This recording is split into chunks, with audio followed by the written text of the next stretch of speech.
For the last 13 years, Michael Jordan has made the spectacular appear routine.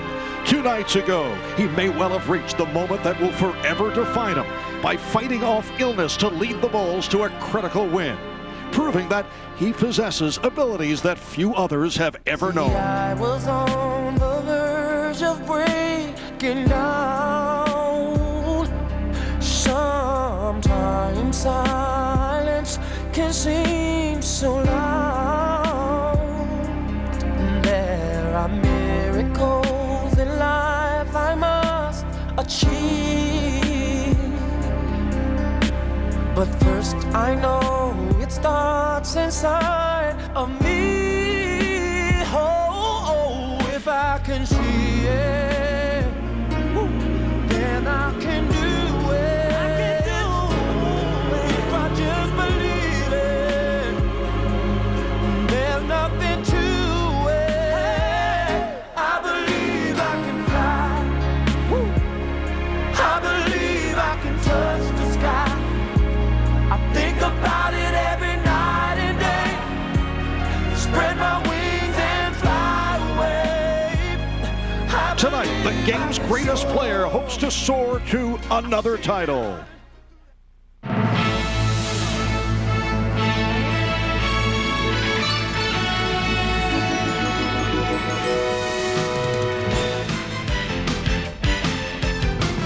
This is the NBA on NBC. The 1997 NBA Finals. Tonight, it's Game 6, the Utah Jazz versus the Chicago Bulls.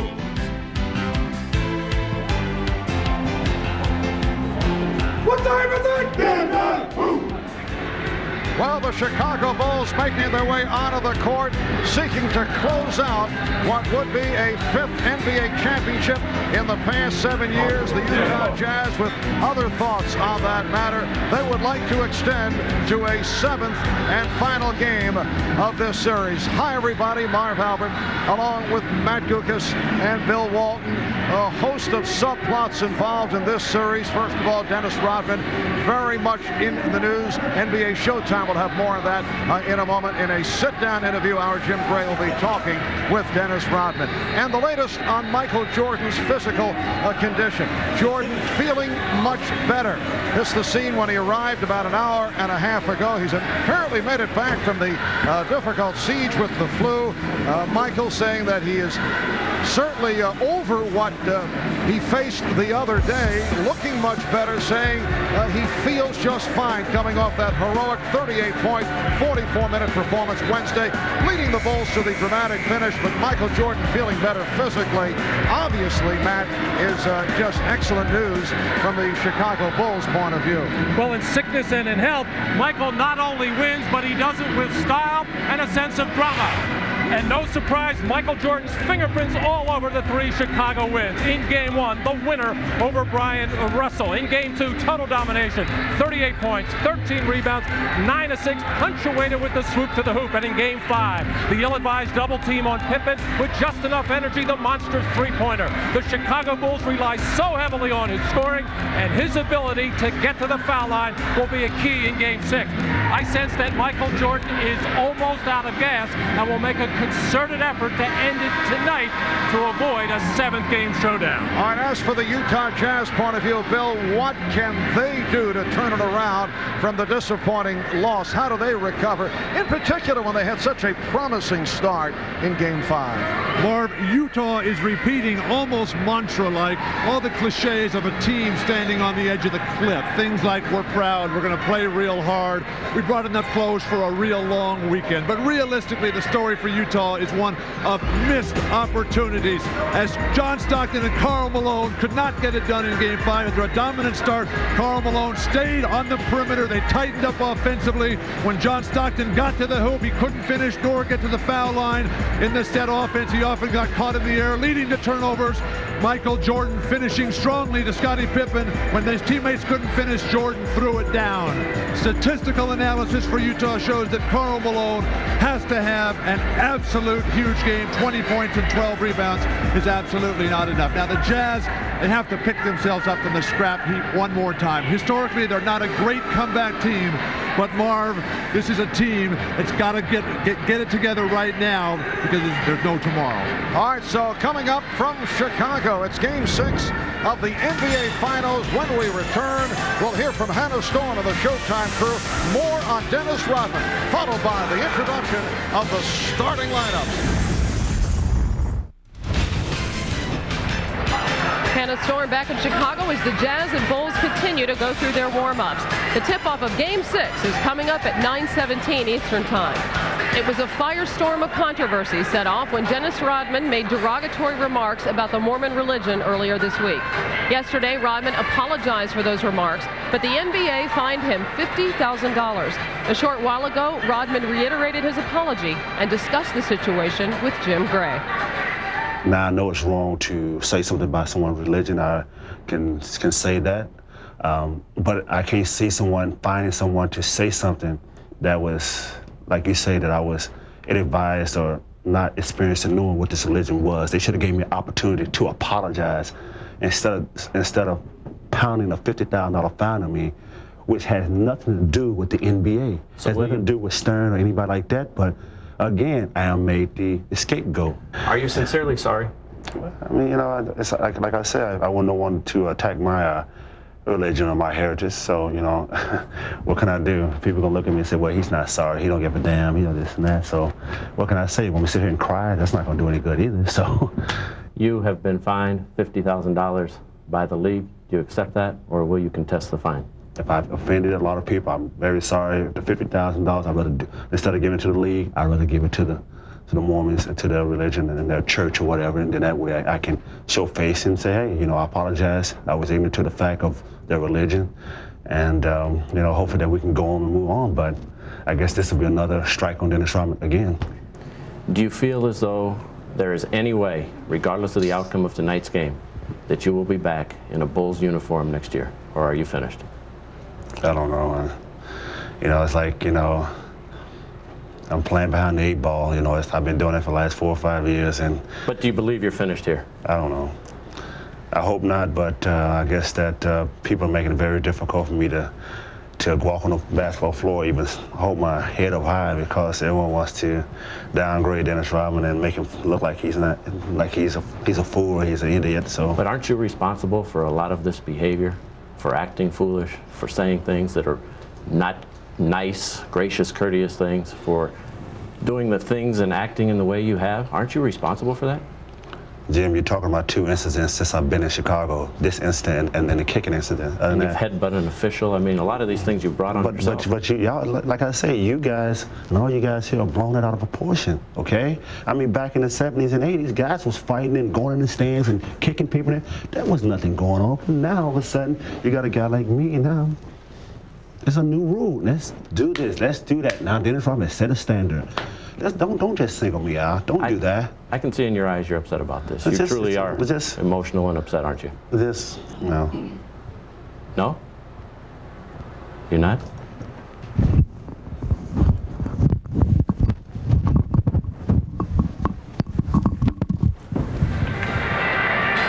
An intensely frustrating finals for Dennis Rodman. I'm joined now by Mike Fratello, and Mike, the Utah Jazz have a different set of frustrations. They blew a 16-point lead at home in Game 5, then they made some critical mistakes down the stretch.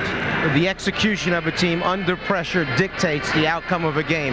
Let's look back at some of the key breakdowns for Utah in game number 5. Michael Jordan had just hit his first free throw to tie the score at 85-all with 46 seconds remaining. With Jordan shooting his second free throw, normally the inside people block out the person closest to them. That allows the third man on the lane to block out the free throw shooter. But in this instance, for some reason, 2 of the Jazz players went after Luke Longley. Karl Malone was left alone to block out the 6'10" Tony Kukoc. If that happens, then one of the guards must know it and come in and cut off the shooter. As the shot goes up, Kukoc does a good job of driving Malone deep into the paint area. So at 6'10", if he gets a long rebound with his long arms, hopefully he can get a deflection. No one gets their body in front of Michael Jordan. So as the ball hits the floor on the paint, Jordan comes up and is able to reset the next play for the Bulls. Well, the next play is a post-up of Scottie Pippen. Does Brian Russell stay with Michael Jordan, who has 35 points, or go back and double-team Pippen?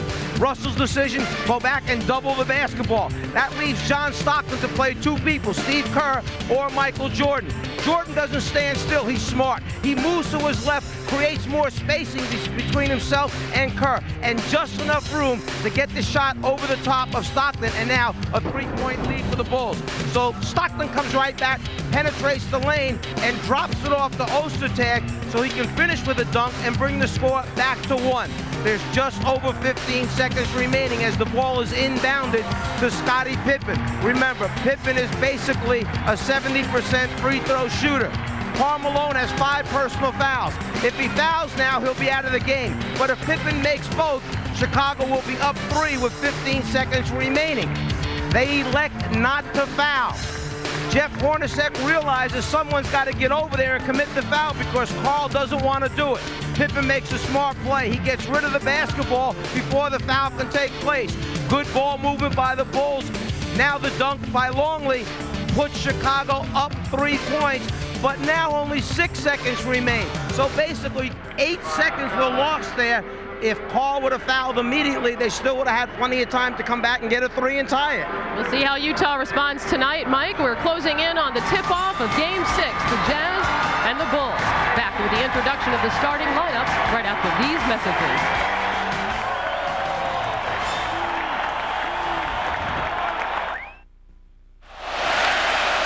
Similar to Salt Lake City, it is always a rousing scene here in Chicago for the introduction of the starting lineups. Let's go to the public address voice of the Chicago Bulls. Here is Ray Clay. Good evening, ladies and gentlemen. The Chicago Bulls welcome the world's greatest fans to the United Center and the 1997 NBA Finals. Tonight's Game 6 is between the Utah Jazz and your Chicago Bulls.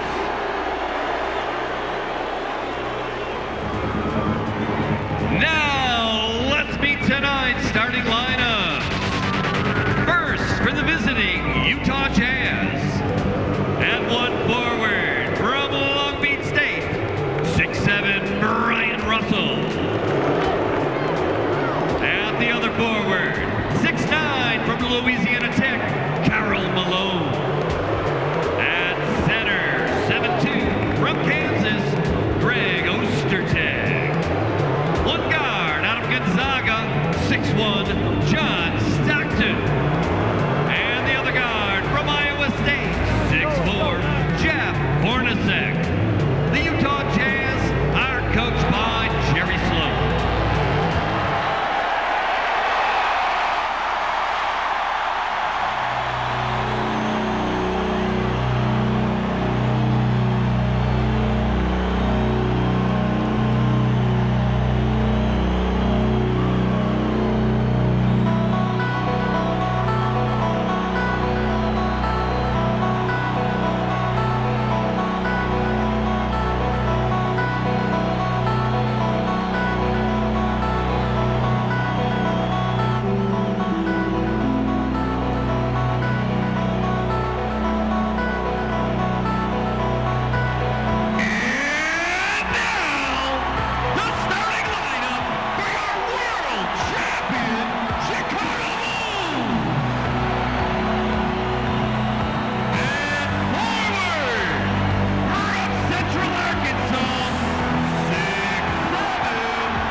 mentioned at the start, Michael Jordan looking better, appears to feel better from more on his physical condition coming off the bout with the flu. Let's check in with the Dean, Ahmad Rashad. Ahmad? Marv, with these reports, I feel like I should probably be the doctor, but reporting on Michael, he's back in rare form, took yesterday off, rested, was at shoot around today, giving guys a lot of stuff, and so he's back in rare form. He told me that the only thing he was worried about was maybe his rhythm might be a little off. So I suggested maybe have a piece of bad pizza and try to play sick. He said, bad idea, he'll play just the way he is. Marv? All right, thanks, Ahmad. Michael usually dispensing with Ahmad's suggestions. Always a wise move. I'm sure that's the last thing Michael wants to think about is pizza. Biggest adjustment that the Bulls made for Game 5 was taking the ball to the basket with Michael Jordan shooting 12 free throws and Scottie Pippen with 9. That's how they have to start Game 6. For the Utah Jazz, they've got to take away Chicago's momentum. Chicago is absolutely marvelous in finals clinching situations. They've got to regain their confidence. That'll happen when Karl Malone takes the ball to the hoop and tears it down. John Stockton has to be huge. It all comes down to the battle of the boards. Utah wins that. They've got a great chance tonight, Marv. Bill, Ahmad making a reference to the pizza, the stomach virus that was suffered by Jordan, that at first it was thought might have been brought on by food poisoning, may have been a bad pizza. That had not been determined, but he is very much back here in good form this evening, and hearing it from the crowd. The officials, Joe Crawford, Bennett Salvatore, and Steve Javy. Luke Longley and Greg Ostertag getting set to go on the opening tip. Ostertag coming off a very strong performance in game number 5. The Bulls with a 3-2 lead after snapping Utah's home win streak at 23 in a row. John Stockton controlling the opening tip, and game 6 is underway. Jeff Hornacek, who has not been shooting well, he's been playing hurt. They double up on Karl Malone, and rebounded by Scottie Pippen. Good idea, but terrific defense. Rodman just bumping him with his chest, forcing the fadeaway.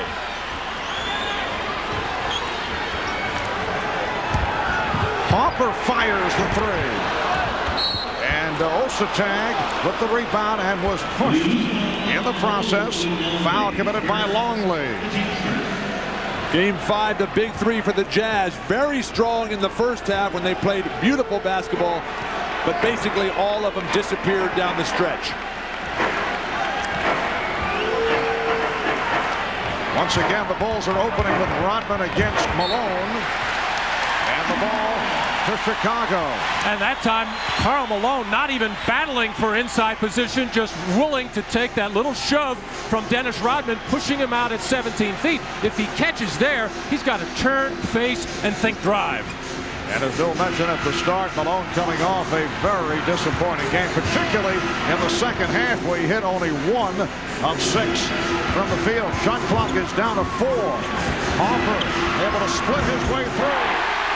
Well, Ron Harper started out the game with what I thought was a bad perimeter shot. Made up for it there. Shot clock winding down, challenging the rim. Russell guarded by Jordan. Stockton being played by Harper. And Stockton lost the dribble. A good adjustment by Dennis Rodman, who, as Karl Malone started to go away from the basket, your tendency and inclination will be to follow. Dennis Rodman ran very quickly, helping out on defense. Stockton, 2 terrible turnovers to start this game. That's not the way you want this to happen. You got to get it big early.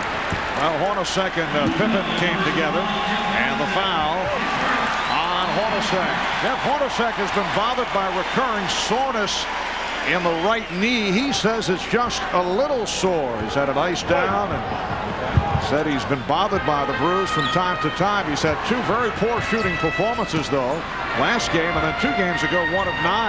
They double up on Pippen, who was able to recover and able to get the shot away. The air ball being handled by Ostertag. Marv, this is not a Utah team that will make any excuses no matter what happens. Stockton way out of his game early. But Ostertag he has the rhythm on the defensive boards. And Jordan lost it. And both clubs off to the shaky start. Stockton able to go the length of the floor, and he's tied the game at 2. Well, the key for both teams is when somebody turns the ball over or takes a bad shot, long rebound, make sure you convert like that. Get that fast break opportunity. Longley was shot well throughout the series. Rejected by Ostertag. But Russell not able to hang on. He thought he took a pop from behind. No reset of the shot clock. Pippen has to fire. Shot clock was down 3. Oh, the recovery by Harper kept alive by Longley. And Stockton is on it. 3 minutes gone by and the game tied at 2. Here's Russell for 3.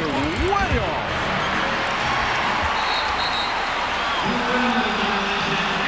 Chicago starting slowly, and Utah is not taking advantage of that, man.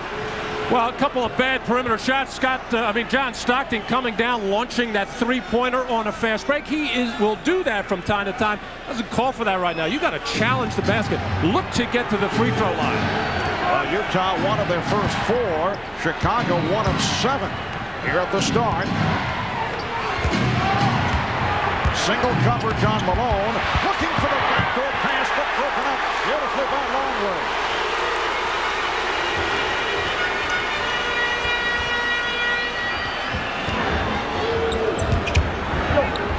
Longley not able to handle that pass, and he should have. Well, good pass by Ron Harper, who is the sharpest player on the court early on.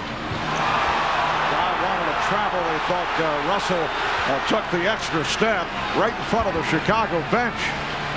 Hornacek fires and immediately looked over at Bennett Salvatore. He felt that he was fouled. Not much happening here at the start. Game is tied at 2. 4 minutes have been played. Phil Jackson just abhors. Took him out of game 4 when Dennis was playing with that offensive theory. Malone, another fadeaway. Not only are these 2 clubs not hitting, but the shots have been way off. Now Jordan met by Stockton.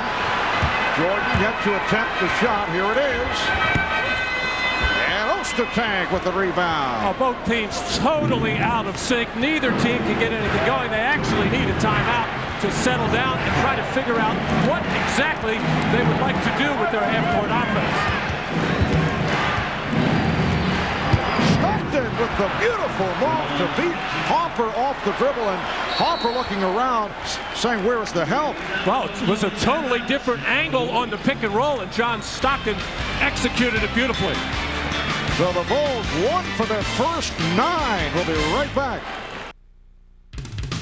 The NBA on NBC is brought to you by Miller Lite, who reminds you that anything can happen at Miller time. By Chevrolet Trucks, the most dependable, longest-lasting trucks on the road. And by Reebok, helping athletes perform at the top of their game.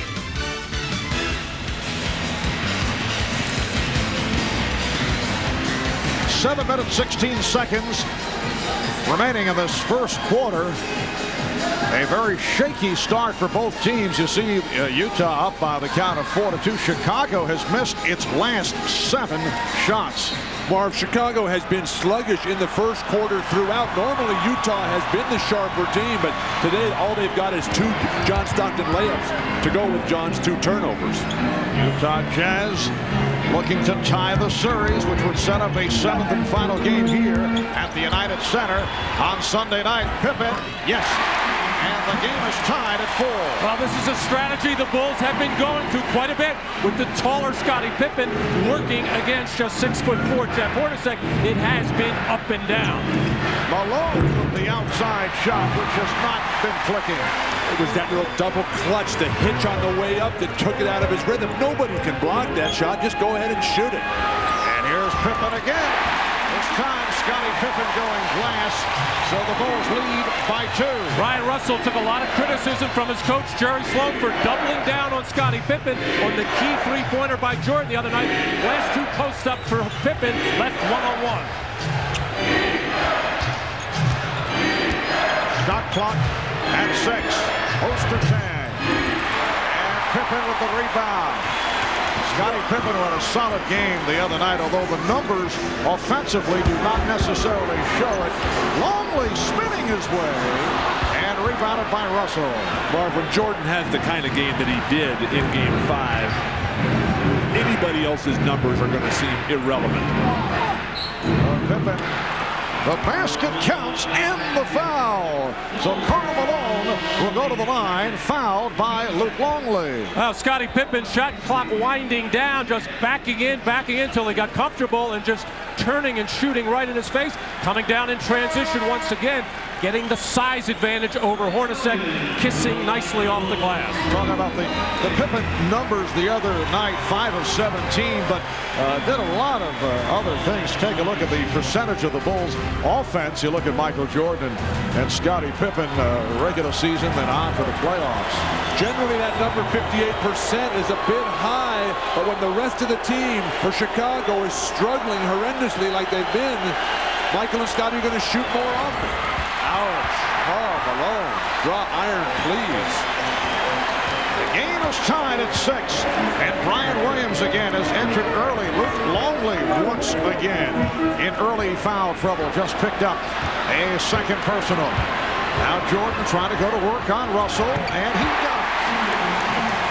Still pretty good defense by Brian Russell, thinking that Michael Jordan wants to penetrate, go to the basket. Backed off a little bit, going to see if he can make some perimeter shots. He got the first one. You can't play him any better than he did. Jordan just too good. Howard Isley has come on, replacing John Stockton. Malone with the move to draw the foul. Karl Malone headed back to the line. Now Michael thinking drive, but Brian Russell backing up, daring Michael to take that shot. And so far in this series, Brian Russell has had a number of facials with that jump shot, but you'd rather see Michael make them from the perimeter before he gets some dunks at the basket. Brian Williams called on the foul. Here's Malone, who barely caught a piece of the rim on the first attempt. Karl Malone at the free throw line. In the postseason, the wins, he gets to the line a lot and makes them. In the losses, a lot fewer attempts and can't seem to find the range. Well, anytime so far in this first quarter, Utah has run a pick and roll type of play. They have got a good looking shot. Everything else has looked very poor. They should stay with that pick and roll. As we come up on 5 minutes remaining in this first quarter, the score is tied at 8. Pippen had it knocked away by Malone. Karl Malone, first team All-NBA defense as well as the MVP. His best play of the day. Hornacek with the open shot. That's his first field goal. The Jazz 10 and the Bulls 8. Hornacek can be a valuable offensive contributor if Malone has a huge game and draws multiple defenders. And the foul, a hold on Malone. That is his first. On the pick and roll for Chicago with Rodman, Karl jumps right out and pops it away. That led to a little triangle offense for themselves. Utah and Hornacek, that shot will go down virtually every time. And here's Jordan. Yes. And you can see Michael Jordan looking sharp here in the early going. Not appearing to force shots. He's attempted only 3, and 2 of 3 Hopper on that foul. And then Isley and Williams had words. And Steve Jaffe may have called a technical. It was a totally unnecessary play by Brian Williams. The ball had been whistled dead. Isley's penetration. And after he stopped, Brian Williams came over and put a forearm right into the neck and head of Howard Isley. Well, Howard Isley has been such a key player. Oh, yeah. Well, it looked like Howard Isley anticipated some kind of physical contact, which he got. He had his arm up as well. So a technical foul on Brian Williams. Howard Isley has been so effective in his first stint off the bench, which is usually halfway through the first quarter. In fact, in Game 5, he engineered a 14-1 Utah Jazz run. Hey, Jimmy, nice call. Another good technical call, Jimmy. It's the Jazz 11 and the Bulls 10. 4:20 remaining in this opening quarter. Marv Albert with Matt Dukas, Bill Walton, Bob Rashad, Jim Gray. Isley with a nice move and then pops it back out. Here's Russell for 3. Yes. Ryan Russell has hurt the Bulls from the perimeter. He's been hurting him with the shot from downtown. The Jazz up now by 4. He'll get a lot of those shots, Mark. He cannot ever hesitate. Williams with the step and a facial. Well, when you're guarding Brian Williams, you think of him as a left-hander, but he has developed a good move going to his right and has had a number of them in this series. And Brian playing at a higher level of intensity than any front court player tonight. Isley was way off, and it led to the loose ball foul. It's against the Bulls. Brian Williams actually turning, facing on Ostertag, had his head down. Tough to make a move like that, but Brian Williams is just so much quicker than Greg Ostertag, even though his fundamentals weren't correct, able to beat him with quickness. But Ostertag doesn't seem to flex his knees when he plays defense. He stands there and waits and then tries to react rather than anticipate and dream about what the offensive player is going to do. Foul on Williams. That is his second, number 5. On Chicago, 15 foul on the Bulls, so Ostertag on the line. Javi trying to calm Brian Williams down. Just play your game, forget about the rest, forget about the other team. Dennis Rodman knows all about Steve Javi and Joe Crawford. He has had his problems in the past. So far, Dennis Rodman keeping his head in the game. Dennis Rodman coming off a very emotional interview earlier on the Showtime portion of our telecast in a sit-down with Jim Gray, and Rodman fined a record $50,000, as you know, by the NBA yesterday for those derogatory comments he made about Mormons just a couple of days ago in Salt Lake City. Here's Pippen. Some concern here in Chicago that he might have been suspended. Well, Jim has a way of making people cry. Oh, I see. A 3 for Hornacek. And the Jazz up by the score of 18-12. I think we'll learn more about the Rodman situation. NBA Commissioner David Stern will be the guest on the Prudential halftime report. Pippen. Scottie Pippen going to the left hand, rebuffed and fouled. Hit by Ostertag. 2:49 remaining. First quarter. We'll be right back. Jeff Hornacek, an integral part of the Utah offense, feeding off the brilliance of Karl Malone down low. Jeff, who has been hot and cold, hit a jumper here off the break, and then again a delayed transition. Jeff, though, has been up and down here. Very strong in the first 2 games when he was guarding Michael Jordan.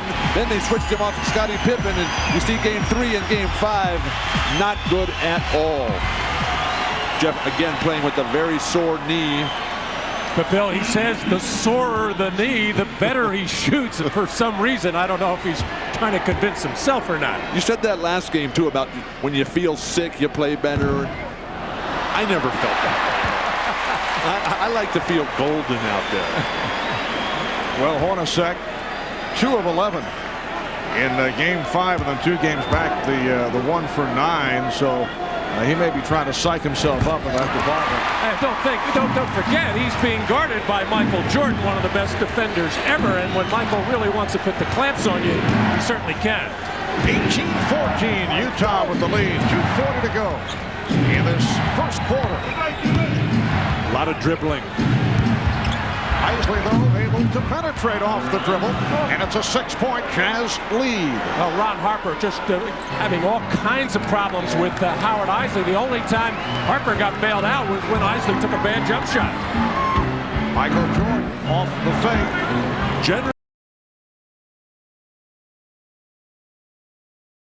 Now 2 of 4 in this first quarter. Hornacek off the double team, lost it. Malone with the recovery. And the shot clock very much alive. It's now at 8. Russell for 3. Good box out by Rodman.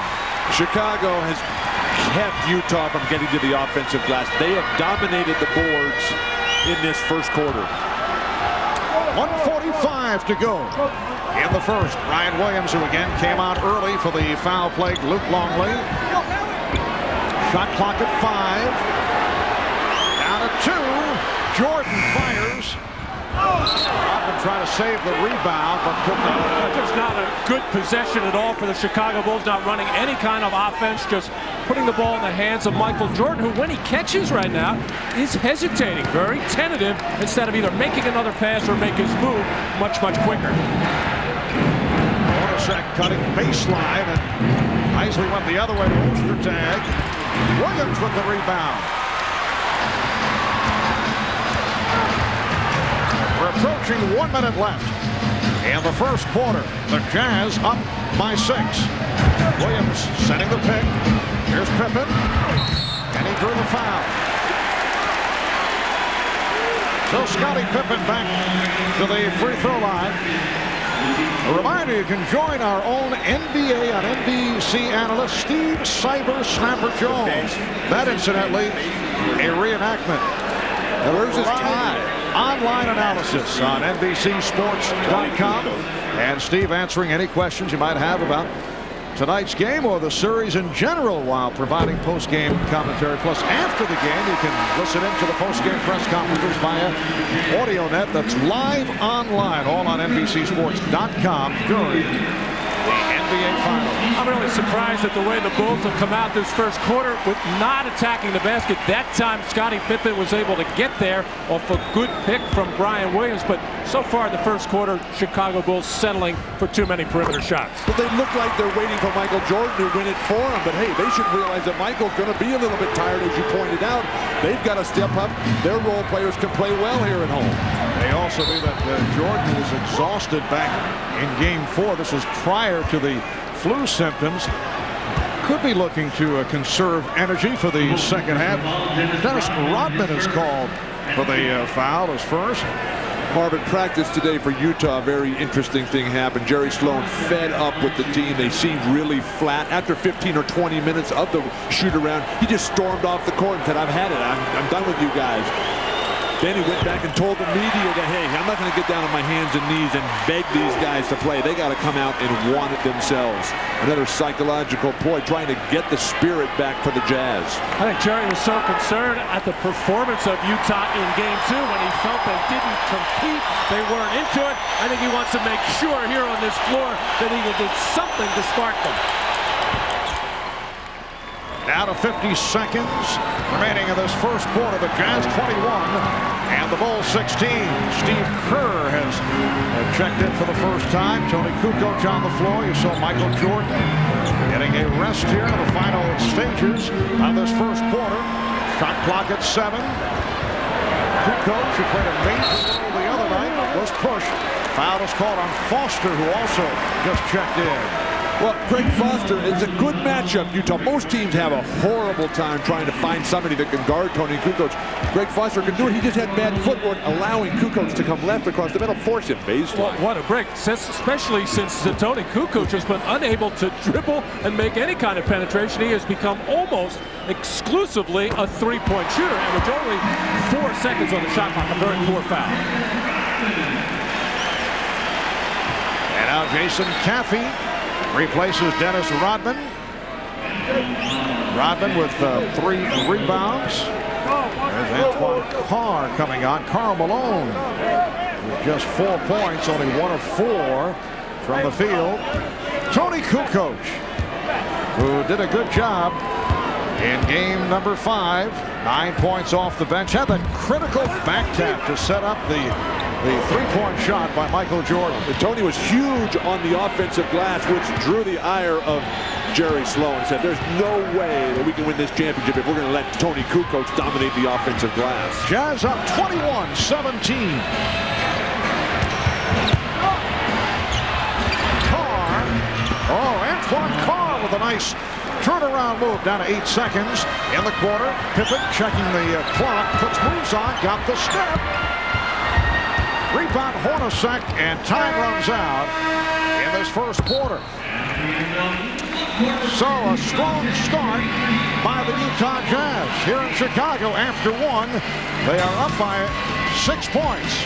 1 quarter in the books in Game 6 of this best of 7 NBA Finals Series. You are watching the NBA on NBC.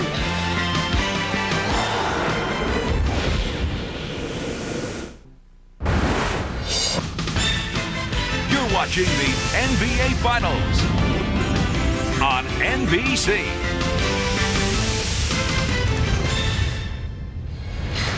Welcome back to the United Center in Chicago. Well, down through the years and in NBA history, there have been a host of sensational dynamic duos. Jerry West and Elgin Baylor.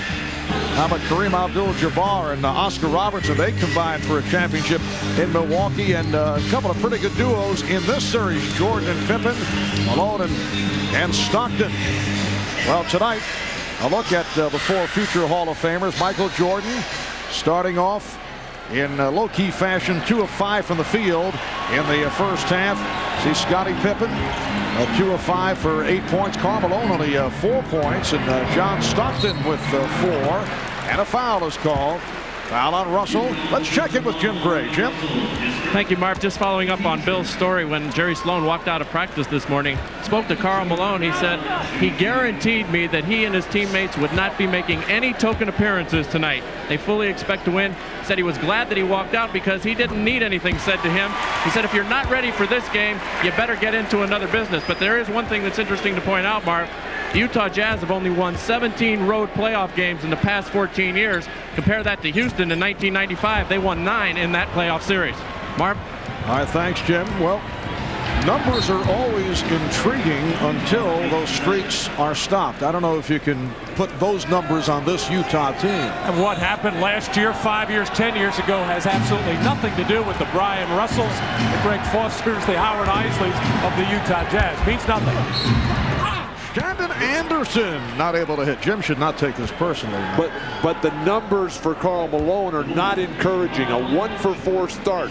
When you have a disappointing game, maybe the biggest game of your life, Game 5 in Utah, the whole scene set for you to dominate, and it doesn't happen. You got to come out the next night and throw it down. Game 5, first half, Karl Malone. Very good, 13 points, 3 rebounds. Second half, just 6 shot attempts, only 1 of them made, and that was a layup. Shandon Anderson made his return in Game 5. He missed the 2 previous, remaining with his family in Atlanta following the death of his father. Played just briefly in Game 5, very slow, looking to get him back into the rotation. He's been a very important player for the Jazz. Antoine Carr picked up the foul. That's his first. Judd Bushler has checked in for the first time, as has Chris Morris. Now, Chris Morris really hurt the Bulls in Salt Lake City in Game 5. 3 3-pointers by Morris. Jordan posting up on Anderson. Finally, a Utah Jazz defender didn't go for a head fake on Michael. But a very slow start by the Bulls. They are trailing 25-18. Anderson had the step but could not convert. Remember, in the first half, in game number 5, the Bulls were down by as many as 16 points. Good coach. And that's when Michael Jordan got it going, scoring 17 points in that fourth quarter. In that second quarter. But the Jazz have done a good job of taking the crowd out. This is the strongest crowd we've seen in the finals here at home for Chicago. Now they're sitting down. And a holding foul on Steve Kerr. Well, the normal procedure for the Bulls is to try to force that pick and roll down, try to force John Stockton to the baseline. However, when Steve Kerr is guarding Stockton, he mixes it up. That's got to be very tough for your weak side defenders. Air ball fielded by Jordan. Minute and a half gone by in the second quarter. The Bulls in the midst of a drought. They have missed their last 6 shots. They're trailing by 7. Luke Longley trying to get it to Michael Jordan. Backcourt violation. Jordan had to make the play to prevent the fast break. Had Anderson picked it up. Well, the collapsing defense of Utah has been terrific. Phil Jackson, normally so calm, so poised in these situations. Game 5 Friday night, he was up the whole game, yelling, screaming, directing the team. All right, here's a 3-point attempt by Morris. The Bulls only 6 of 21 shooting, 29% in this first half, and they've turned it over 5 times. Stockton so tough. bumping guys out of their cuts. Oh, Longwood had nowhere to go. And here comes Anderson, putting moves on Kerr, and he drew the foul. So Shandon Anderson is headed back to the line. Timeout called by Chicago. The NBA on NBC is brought to you by Pepsi, who invites you to join Generation Next. By Toyota and their full line of trucks. Toyota trucks always come through. And by Castrol GTX, the most protection against volatility burn-off. We are approaching 9 p.m. here in the Chicago area. Beautiful 77-degree night. And these aerial views of the Windy City being brought to you by Goodyear. John Stockton does so many things to help his team. They go unnoticed, unrecognized in the stat sheet. Here he's going to come down when Luke Longley tries to make a play at the hoop and confuse Luke to throw it into the backcourt, causing the violation there. And then fighting through a pick, playing a little bit of pinball with Steve Kerr, bumping him off his footsteps, his rhythm, and then Bushler comes back and says, quit picking on my guy. Stockton takes the hard forearm. And then Jim Gray reports from the Utah huddle that Sloan uncharacteristically in Stockton's face saying, push.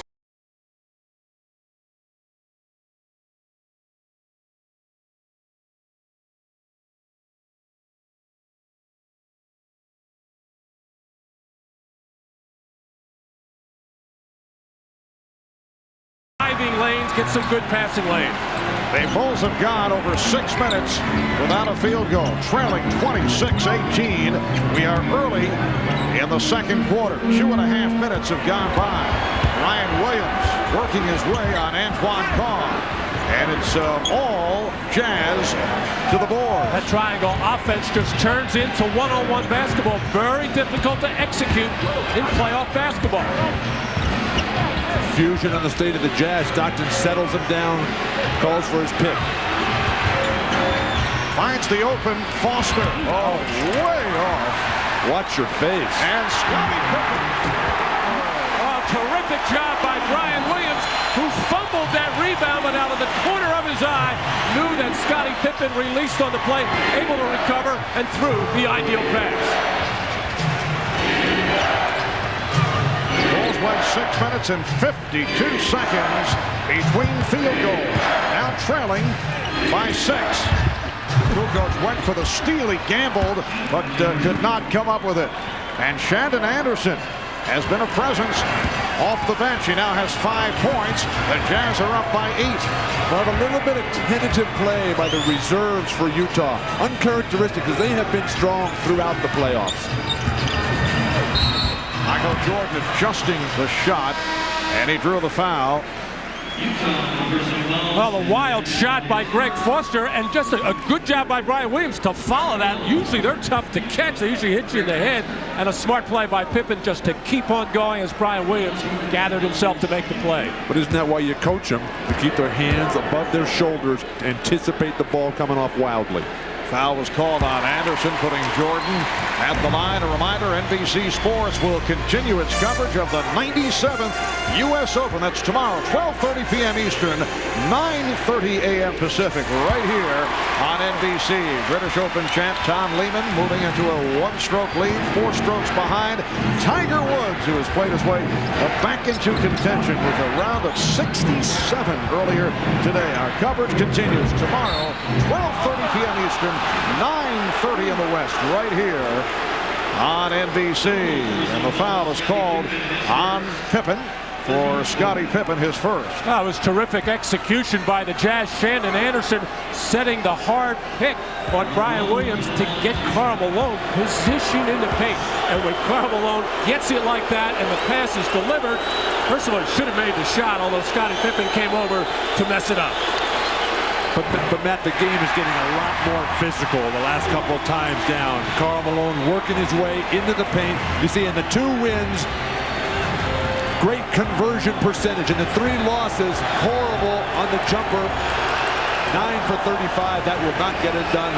The shot's not falling. Get back to the basket.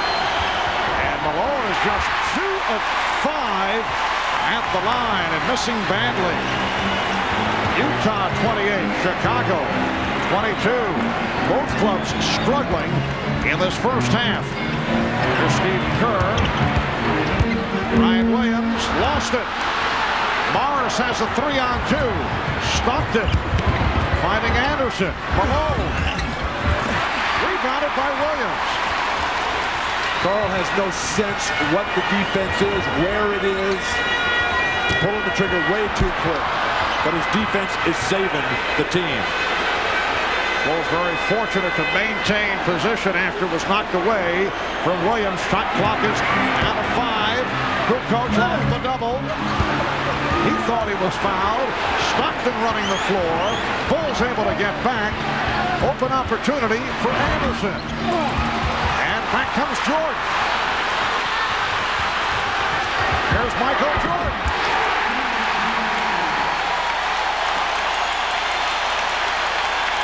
So the Bulls are within 4, and the Jazz want to talk it over.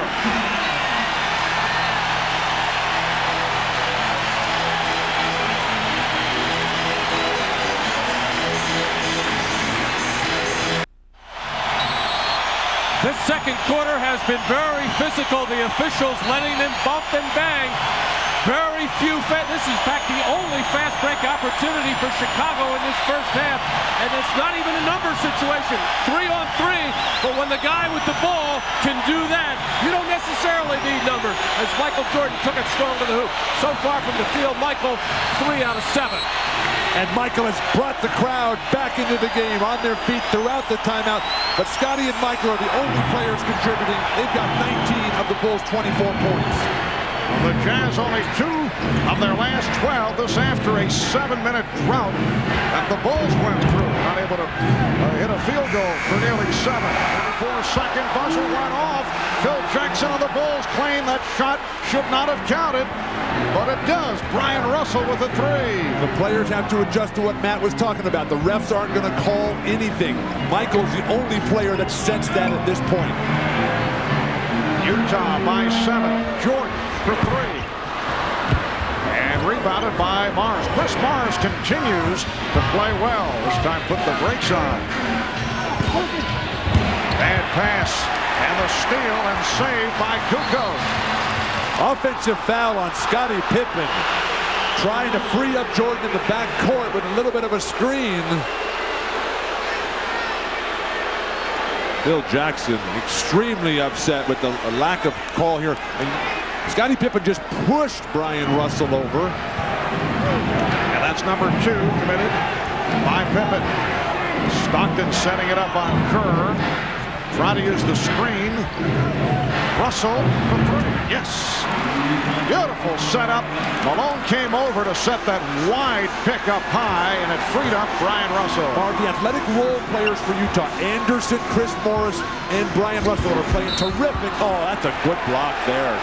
Tough call against Chris Morris. Well, the foul on Morris. Scottie Pippen coming down to double team. A good gamble there with the shot clock winding down. But Karl Malone delivering just on time to Russell. And then once again, Scottie Pippen rotating to the open man, leaving his man alone, as Brian Russell is almost too open. Well, Scottie Pippen's playing the kind of defense that Brian Russell was playing early in the series. Gambling, trying to make every sort of steal. Brian Russell, Chicago native. Spent his early years here in Chicago, then moved to California, began playing basketball at the age of 11. He's hit 3 of 5 now from three-point range. The Jazz up 34-26. Well, that kind of gambling defense by Scottie Pippen, which was so important in the fourth quarter of Game 5, very effective because the Jazz didn't react, or able to convert those open shots. Ryan Williams trying to draw the charge. Morris with a bad pass. Utah getting back. They double up on Pippen, who finds Kukoc. Took advantage of the mismatch against Stockton. So that's the first foul charge to Stockton. Marv, what makes it so difficult to ever have a chance to beating the Chicago Bulls is how versatile they are. Besides Jordan and Pippen, you got Rodman and Kukoc and Brian Williams, all who are 6'9", 6'10", who can handle the ball, drive to the hoop,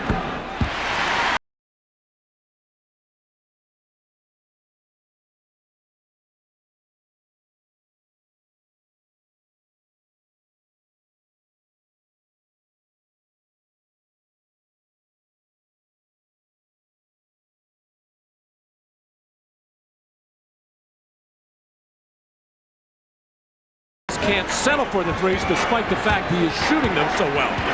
Just under 5 minutes remaining in the first half, and the Jazz leading 34-27. Malone got position and was fouled. That's number 3 on Brian Williams. Oh, Brian Williams so frustrated. That's an outstanding pick by Shannon Anderson, and that's what sets up Karl Malone with that excellent position. But as strong as Karl Malone is, for years and years, he's been able to finish off that play with a score and a chance at a three-point play. I didn't think Brian Williams hit him hard enough to force the miss.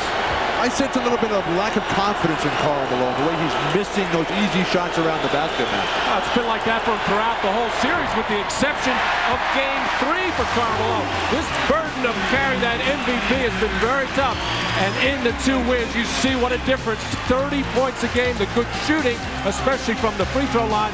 And when he struggles, the Jazz certainly do as well. And Malone, a 76% free throw shooter during the regular season, is struggling at the line. He's 2 of 6 at the line tonight.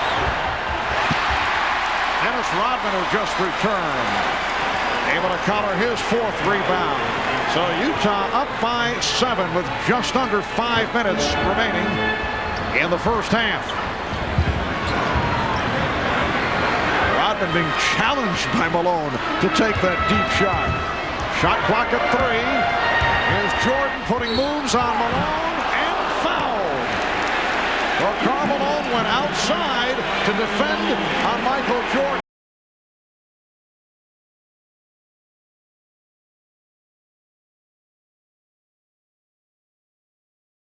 This series, and Michael took him off the dribble.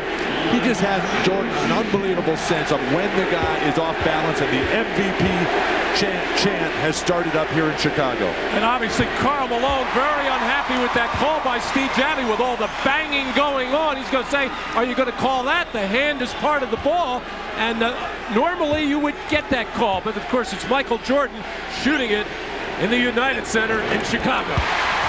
Both teams are over the foul limit with lots of time remaining in the first half. Just 4 minutes and 15 seconds to go, and both teams have hit the 5-foul limit.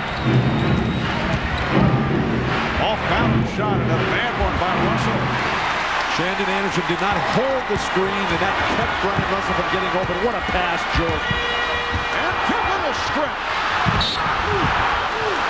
Last touch by Bushlow. Steve Javie went flying over the far side as he made the call. What a recovery by John Stockton as Jordan made the play. It looked like Stockton was out of it as he tried to get in front of Michael Jordan. Didn't quit on it.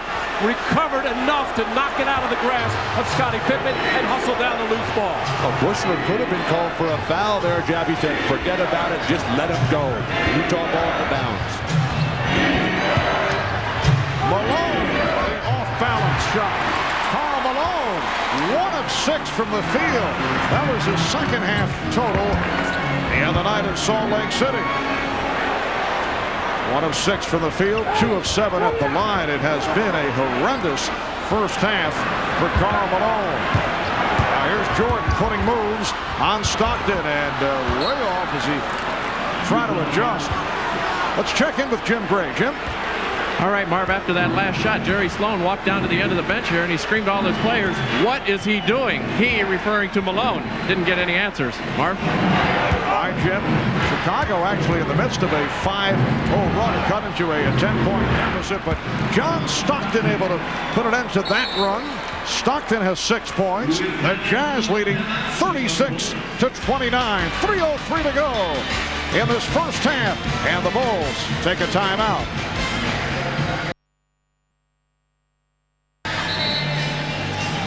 Utah leading by 7, mainly because the pick and roll has been very good to them in this first half, and Steve Kerr has been forcing it over the top.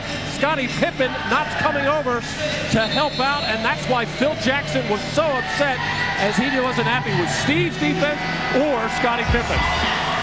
Pick and roll for the Utah Jazz in the first half of Game 5, the decisive game so far. Very effective. They went away from it in the second half and could not convert whatsoever. And Karl Malone struggles. They had the picks go and the roll was not happening.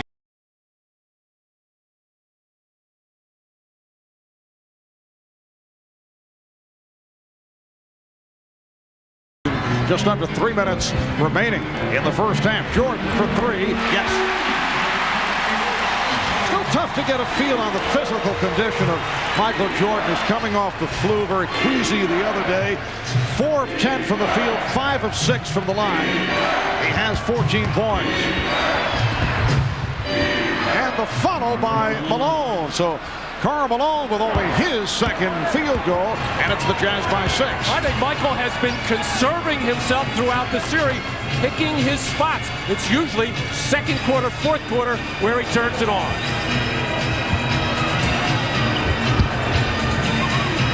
Shot clock at 5. Pippen being bothered by Hornacek. Pippen had to release it. The shot clock rolling down to 1. Here's Stockton. And Kerr with a good job to stop the dribble. Hornacek trying to shake off Pippen. We're just under 2 minutes remaining in the first half. Here's the pick by Malone. Hornacek. And, will it count? No. Joe Crawford said shot. The foul before the shot attempt is called on Scottie Pippen. A reminder coming up at halftime. The Prudential halftime report will bring you a comprehensive look at the history of women's basketball with the WNBA set to debut a week from tomorrow. Hannah Storm, Peter Vesey will be joined, as we mentioned, by NBA Commissioner David Stern.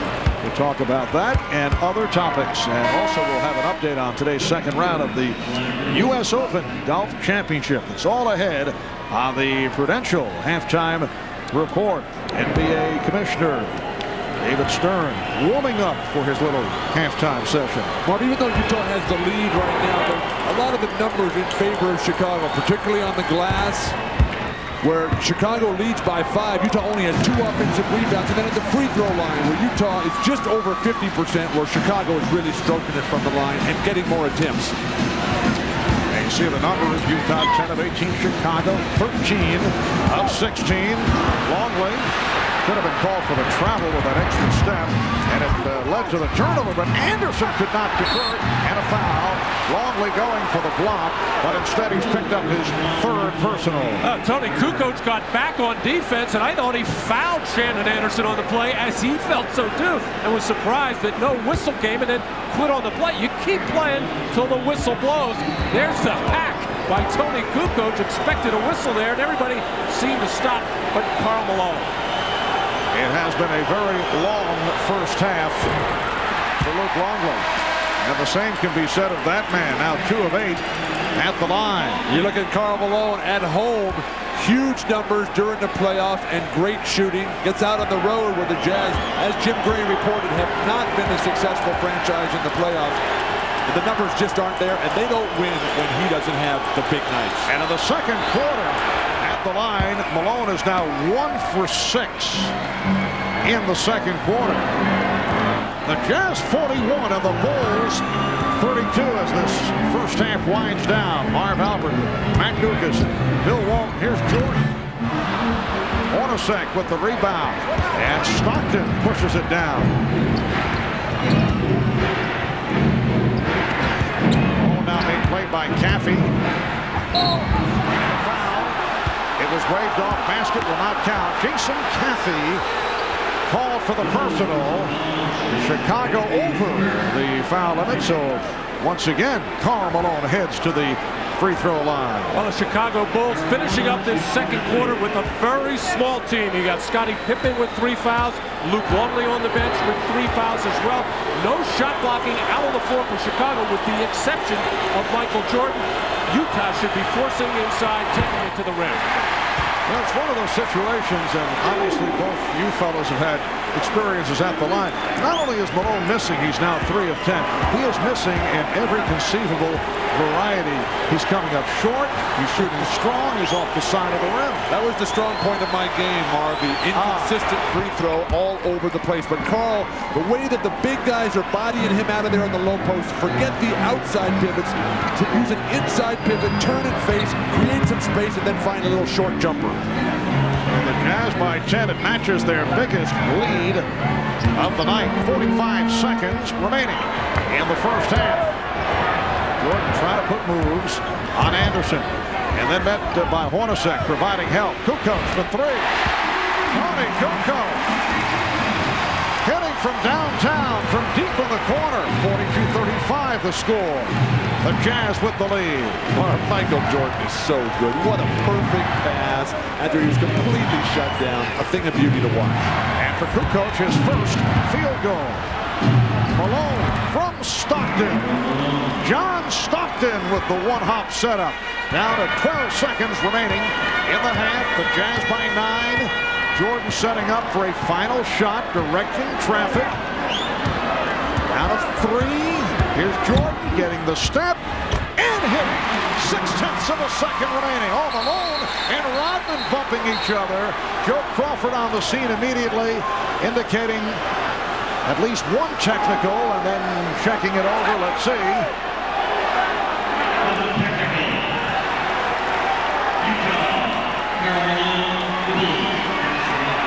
Well, it's a double technical on Malone and Rodman. Well, Karl Malone came into this final series saying he was not going to let Dennis Rodman get into his head. He was going to ignore him in every situation. 0.6 of a second remaining. They just walk it out as Karl Malone continues the discussion with Joe Crawford. Well, as Michael Jordan taking that last shot of the half, Karl Malone, as he has been doing throughout the series, keeping Rodman on the board. But it looked like Rodman pulled at his shorts as that ball went through the basket, and finally he got the reaction from Karl Malone he's been trying to get all series long. Michael Jordan with 12 of his 16 points in the second quarter. Karl Malone with 10 points, but not shooting well. The score at halftime: the Jazz 44, Bulls 37.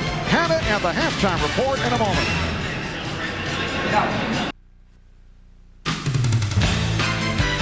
This is the Prudential Halftime Report, brought to you by Prudential, bringing strength and stability to America's families through insurance, healthcare, real estate, and financial services.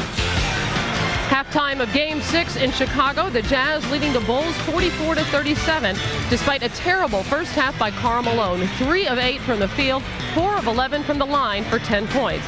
Michael Jordan leads the Bulls with 16 points and 6 rebounds. Hi everyone, Hannah Storm back in Chicago. A week from tomorrow marks the debut of the WNBA. And looking ahead to this event, we should also reflect on the journey of the sport of women's basketball, what it has taken to reach this point.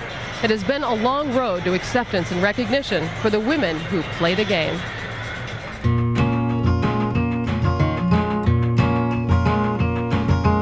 Basketball's creator, James Naismith, called it the perfect game for women.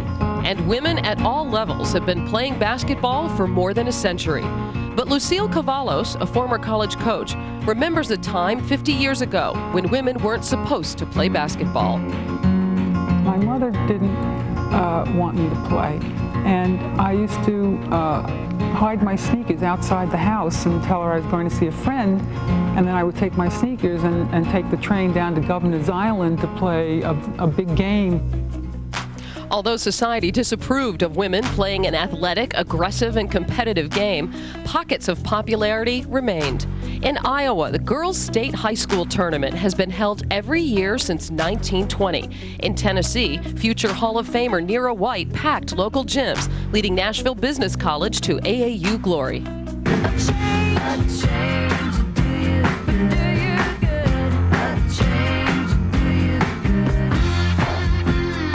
Enter the 1970s, and a revolution in women's sports was sparked by congressional passage of Title IX.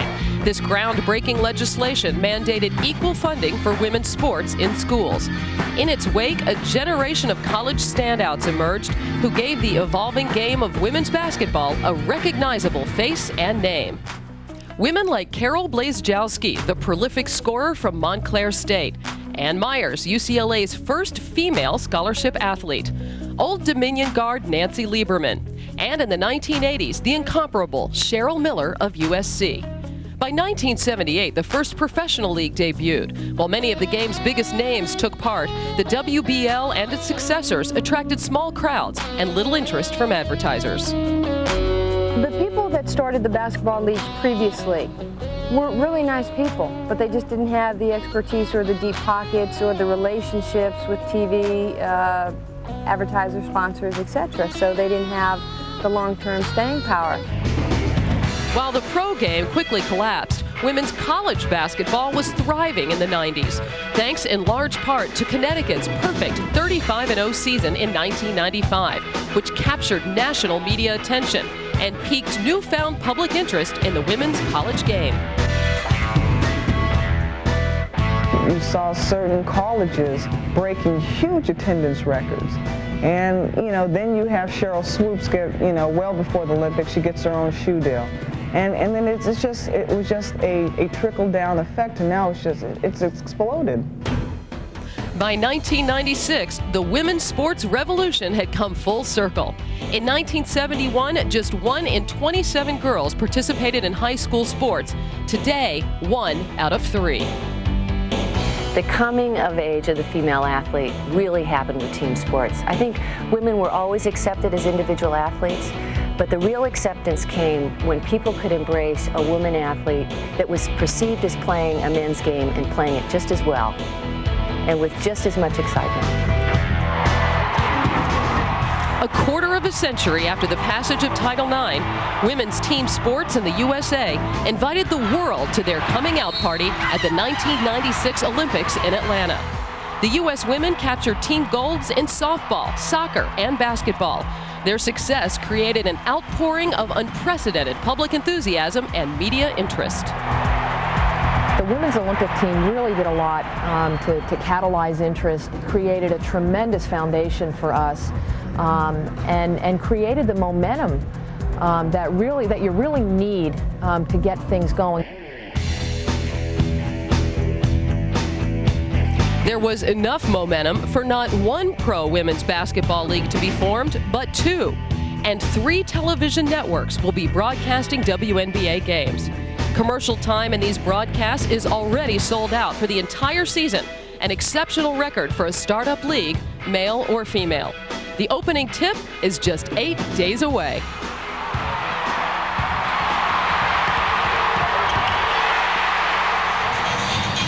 And making a huge commitment to this new league, NBA Commissioner David Stern, who joins us now. And David, I had a chance to be in Houston for a preseason game between Houston and Charlotte the other night. Overtime game, big enthusiastic crowd.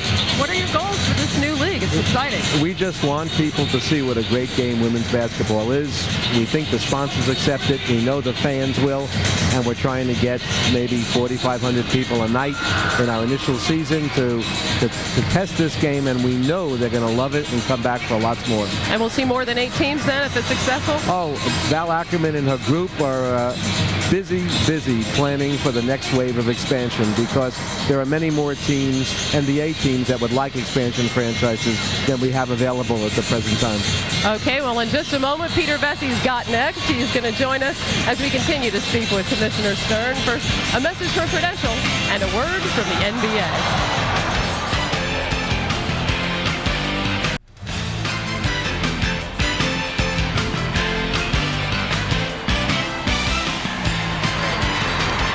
Welcome back. Peter Vessey joins us now along with NBA Commissioner David Stern. And David, before the game, we heard from Dennis Rodman. You issued the largest fine in league history, $50,000, for his derogatory comments about Mormons. That took about 4 days to come to that decision. Why did it take so long, and why was there no suspension? Your thought to that? Well, we established a precedent earlier in the year. We thought that Dennis's sort of utterance and re-utterance of his remarks twice merited the $50,000 fine. I think the apology is appropriate. I wish it had come a bit sooner. You established the precedent then with the remarks by John Calipari and David Halberstam? Right. It's a privilege to play in the NBA, to be associated with. It's not a right, and you don't have the right to say anything you want to say. David, as we all know, Phil Jackson has an unconventional clause in his contract that allows him to negotiate with other teams. Is it good for the league, good for the team, good for Phil to have that distraction? And why did the league approve it? It slipped by us. Okay. Did admission on television. The answer is it won't be in any more contracts. Okay.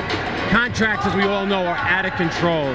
How are you going to control them? I don't know what you mean by that. Well, we know that they're paying role players way too much. I mean, we're not even talking about superstars. Now they're starting to pay coaches too much. Even the commission is probably getting too much. There's no question about the last one, but we have a cap. Those are the rules. If we pay out too much money, there are mechanisms in the collective bargaining agreement. If the owners pay out more than about 4% more than they promised, they can seek to reopen and negotiate to get some controls. But hopefully some sanity will prevail, because I don't think that they're necessarily out of control if teams are spending within the cap. But we'll have to see what happens this summer. There are only so many finite seats and suites that you can sell, only so many games that you can televise, and arenas that you can build. Where is the money coming from, David? First of all, we're going to have them cut salaries on the NBC staff. Okay, talent is getting too much, and then we're going to renegotiate the deal with our network partners that's coming up now. We're using technology. We're looking at the WNBA, and I guess most important, global. This game is being seen in 175 countries. The foreign press is all over, and just this month we opened up offices in, I guess, Barcelona, Singapore, and Taiwan. So there's going to be a lot more global business. I'll give up my 10% if you give up your 10%. Well, I don't know. We'll talk about it later, Pete. Commissioner Stern, thanks for joining us. We look forward to seeing you after the final for the opening weekend of the WNBA in Los Angeles. Another very big sporting event is taking place this weekend, the U.S. Open Golf Championship, which reached the halfway mark today. For a report, we go to Dick Enberg. Back at the United Center in Chicago, Marv Albert along with Matt Gukas, Bill Walton, Ahmad Rashad, Jim Gray, 7-point lead for Utah. As we head to the third quarter, look at the Miller Lite halftime statistics. The Jazz overall shot just under 39%, 10 of 25 from the field in terms of a two-point range. Look at Karl Malone. Overall, Malone just 3 of 8, 10 points in his 20 minutes of play, 4 of 11 from the free throw line. And you look at the shot clock, 2 of the 3 makes were absolute layups. He had the 1 jumper. I don't think 11 shots or 8 shots is enough for Karl Malone. And the Bulls overall at 34%. Look at that, 9 of 26 from two-point range, doing the job at the foul line, 2 of 6 from downtown. And Michael's pattern has been to have the strong second quarter, getting 12 of his 16 there. The other thing is he's had slow third quarters. So it's the Jazz 44 and the Bulls 37. Third quarter coming up.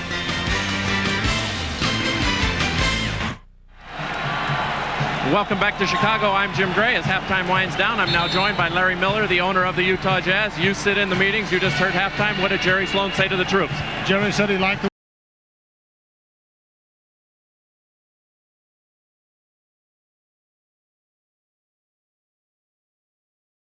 Rashad. All right, thanks, Jim. Phil Jackson very upset at his team. Said they played horrible, no offensive rebounds, no movement in their offense, and more importantly, no intensity. They all hope to improve on all of that in the second half. Marv? All right, thanks, Ahmad. 7-point Jazz lead. Third quarter getting underway. Utah Jazz trying to become the 7th team in the history of NBA Finals play to come back from a 3-2 deficit. Hopper with the shot clock running down, had it deflected away. It will be Chicago maintaining possession.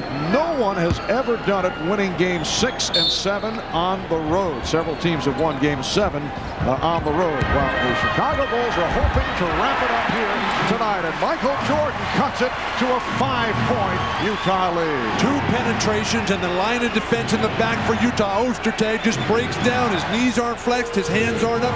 He's too slow.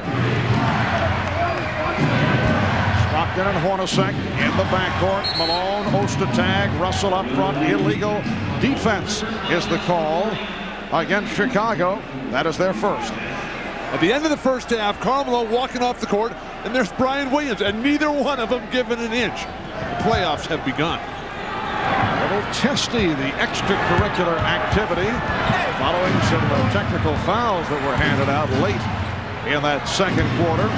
Malone trying to work on Rodman. Stockton trying to change that shot. He had nowhere to go with it. The height of the guards. Stockton's not going to be able to get that shot to go. Another thing Phil Jackson had to be upset about in that first half. 10 uncharacteristic turnovers for the Bulls. And Back comes Stockton. Met by Hoffer. Malone from Stockton. Karl Malone with 12 points. The Jazz leading 46-39. That's what Jerry Sloan was talking about at halftime. Push the ball at every opportunity. They have to get some easy baskets and not try to grind it out against the tough second half Chicago defense. This is a Chicago team that went 39-2 here at home during the regular season. That's the best mark in the league. It counts in the foul. Scottie Pippen getting the friendly roll, and he's headed to the line. Chicago has a great knack of attacking where the defense is weakest. That's Hornacek on Pippen. They just continue to roll him into the lane. Scottie too tall, too strong. More importantly, too skilled. But it's an uncharacteristic place for Scottie Pippen. He usually is better when he just spontaneously goes in there or slashes in. Nice play by Hornacek, and then Pippen got rejected. And look out. Whoa! Karl Malone trying to save it. This is not something that you really like to see a lot. The wild play by Scottie. Great block. Ostertag's hands finally up. And then Karl Malone just keeps right on going. People bailing out. Wisely. 2 minutes have gone by in the third quarter. Utah with the ball up by 5. Oh, Pippen. Let's see, did he save it? No, he stepped out. Stepped out of bounds. And the ball back to the Jazz. Well, that was absolutely horrible defense by the Chicago Bulls on that pick and roll situation as Dennis Rodman just way back, not ready to give any help at all on John Stockton. No offensive rebounds in this game. There's only been one stick back for both teams in the entire game. And that was by Karl Malone for one of his 3 4 baskets. Jordan on the box out of Hornacek. And as Jordan made the move, he took the hit. Michael went to the crossover. That's number 3 on Jeff Hornacek. Well, that's a scary thing when you have Michael coming down. He had a little bump waiting there from Dennis Rodman, and then the crossover from time to time.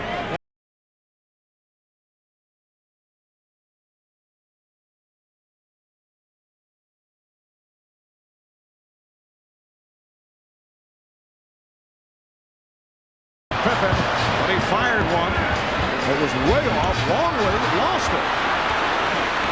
That's the kind of defense that Ostertag. Oh, Karl Malone strong on the run. And you see the Jazz finding some sort of rhythm.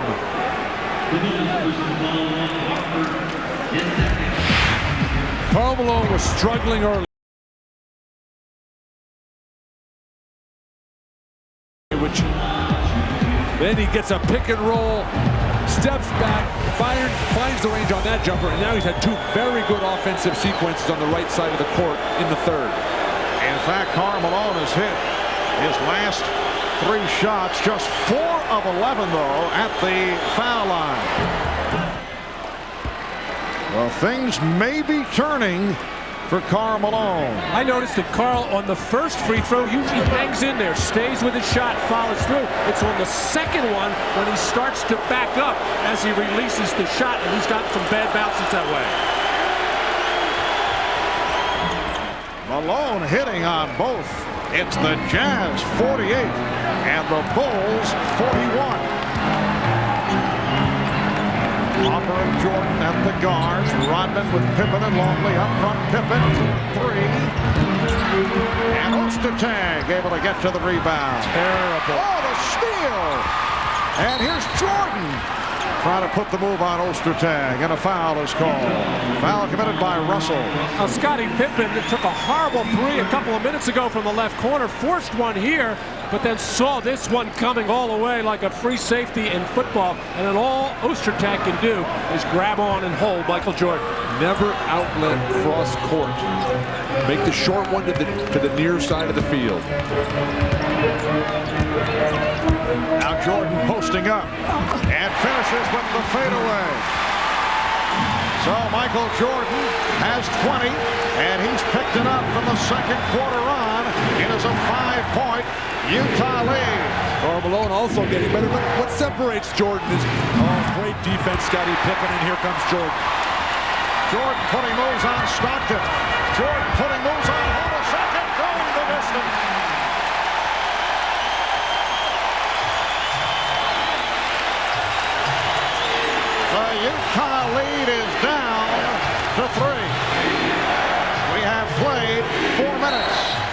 the third.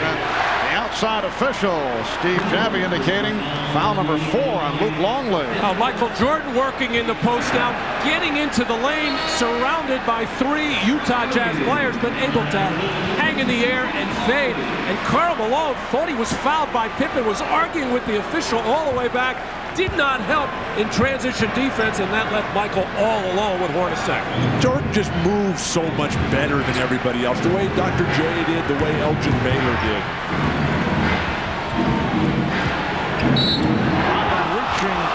Reaching in, trying to knock it away, but called for the foul. That's the second committed by Rodman. Well, Dennis Rodman has had his problems guarding Malone in the post in the first half. Second half's much improved.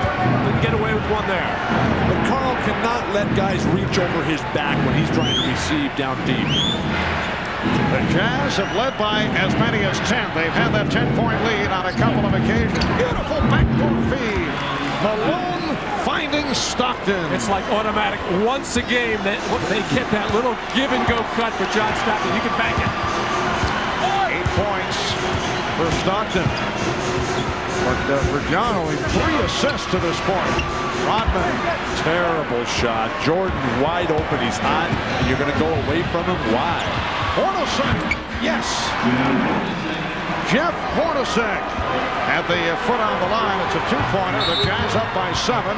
And the Bulls take a timeout with 7:13 left in the third quarter. It's the Jazz 52, the Bulls 45. The NBA on NBC is brought to you by Budweiser, Beechwood Age for a crisp, clean, classic taste. By Jeep, makers of the Jeep Grand Cherokee, Cherokee, and Wrangler. And by the owners, managers, and crew who proudly call the McDonald's in your neighborhood My McDonald's. A magnificent view of the downtown area here in the Windy City, Chicago, Illinois. These aerial views of Chicago being brought to you by Goodyear.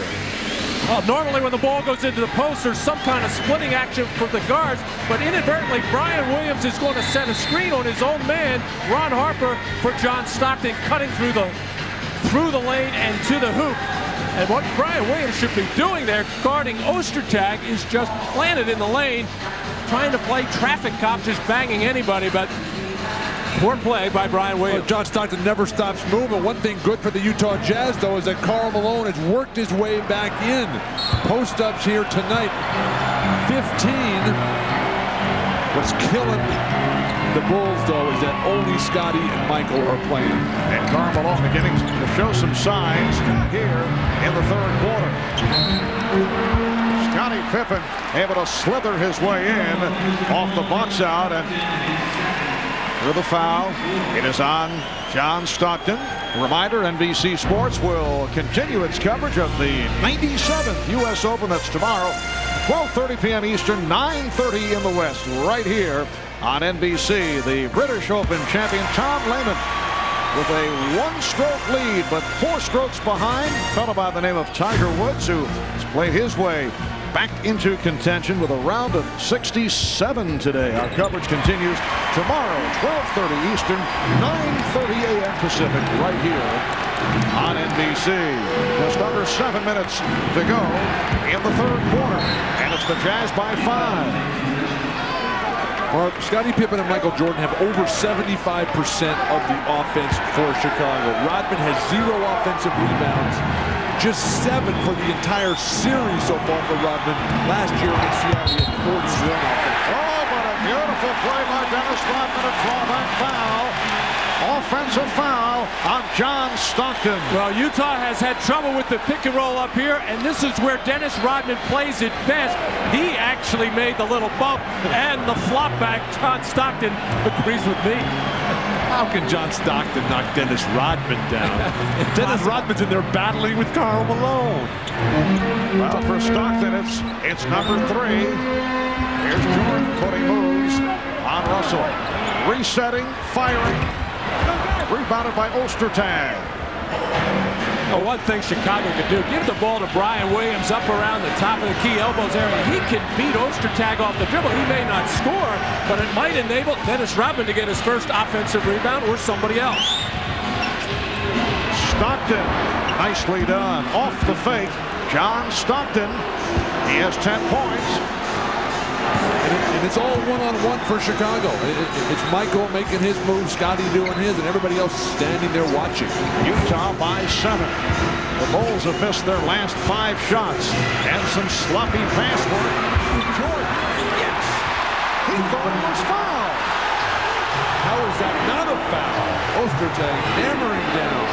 The Jazz by 5.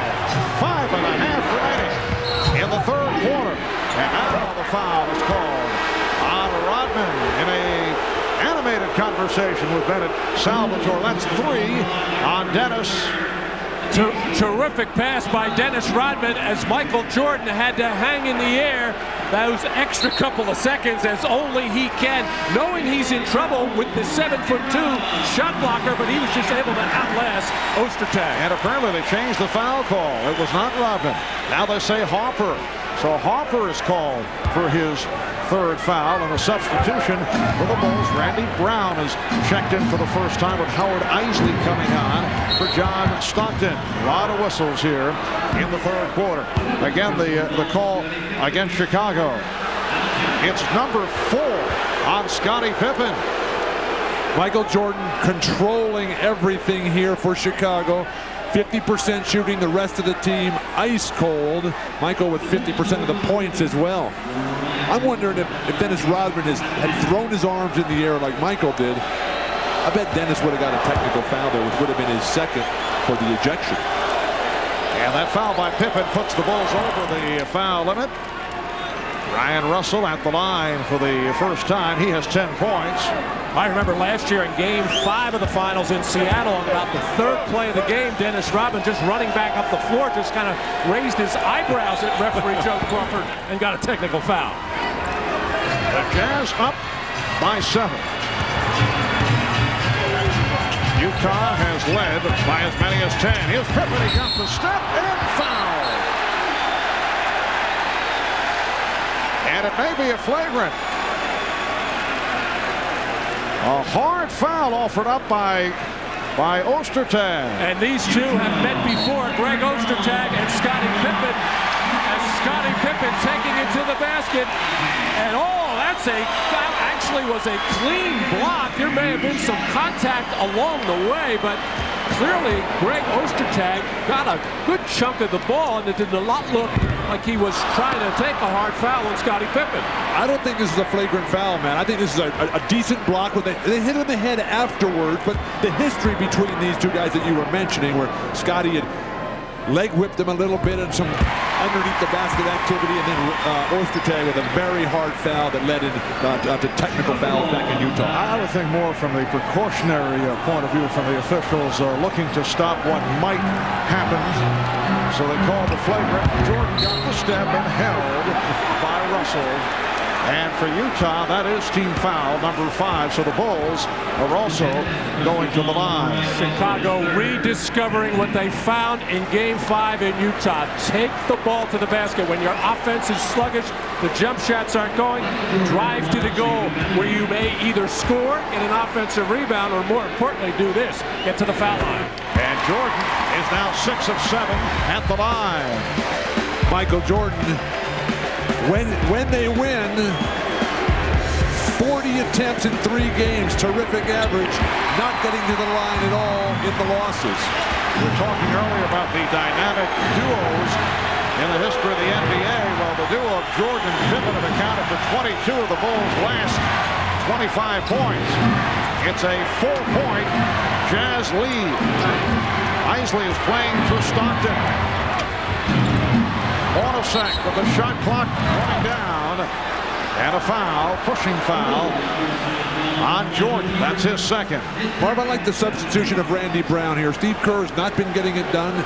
Now Randy comes in, and Isley has been playing so well that Phil Jackson thinking a little bit of defense here with Brown.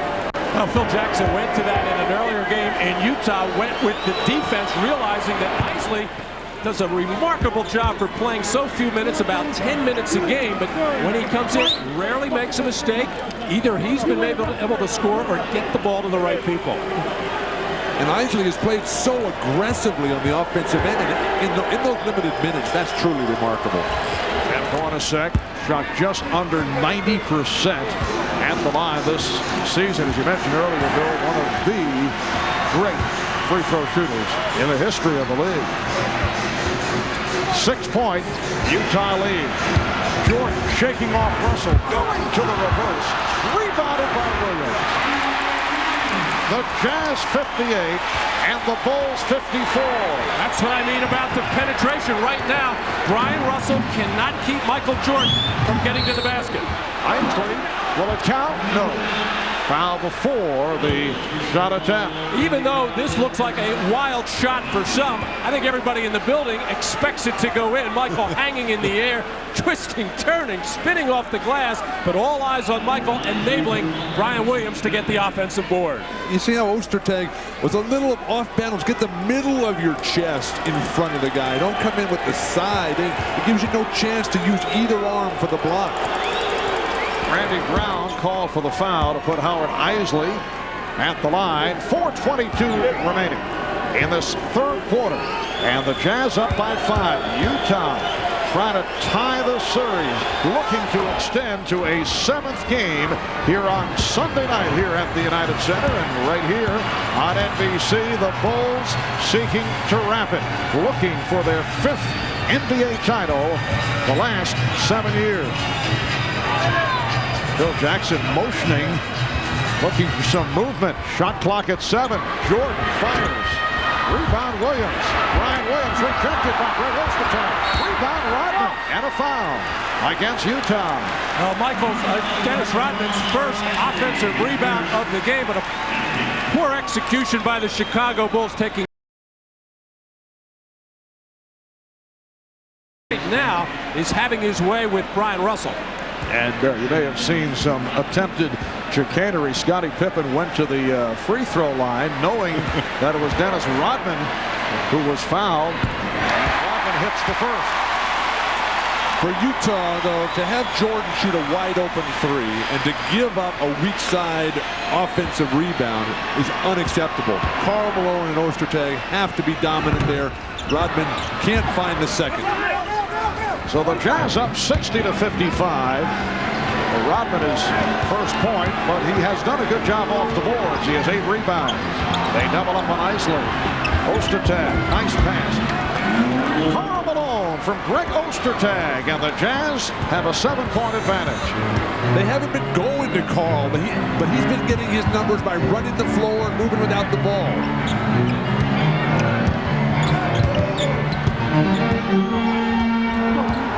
Isley over to help out on Jordan. And a 3-second violation. Good ball movement for the Jazz. Karl at the high post here. Then it swings all the way around and then just slides right down the lane. Textbook basketball. Perfect execution in the half-court set. At the other end of the floor, Howard Isley is not going to worry about Randy Brown at the offensive end. He'll be looking to help out on Jordan or Pippen. Oh, Jordan scooped it up on the steal.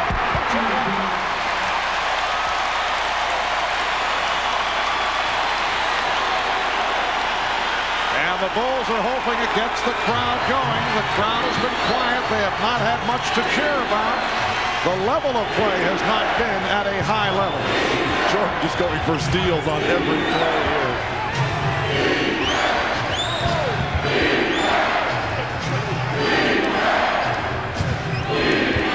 Utah by 5. Shot clock to 3. Hornacek. And the blocking foul is called. Crowd here looking for a charge on Hornacek, but it goes the other way. Foul on Rodman. Well, Michael buzzing on defense right now, ready to dart in every passing lane, just swiping right by Brian Russell. So 2:36 to go in the third. We'll be right back.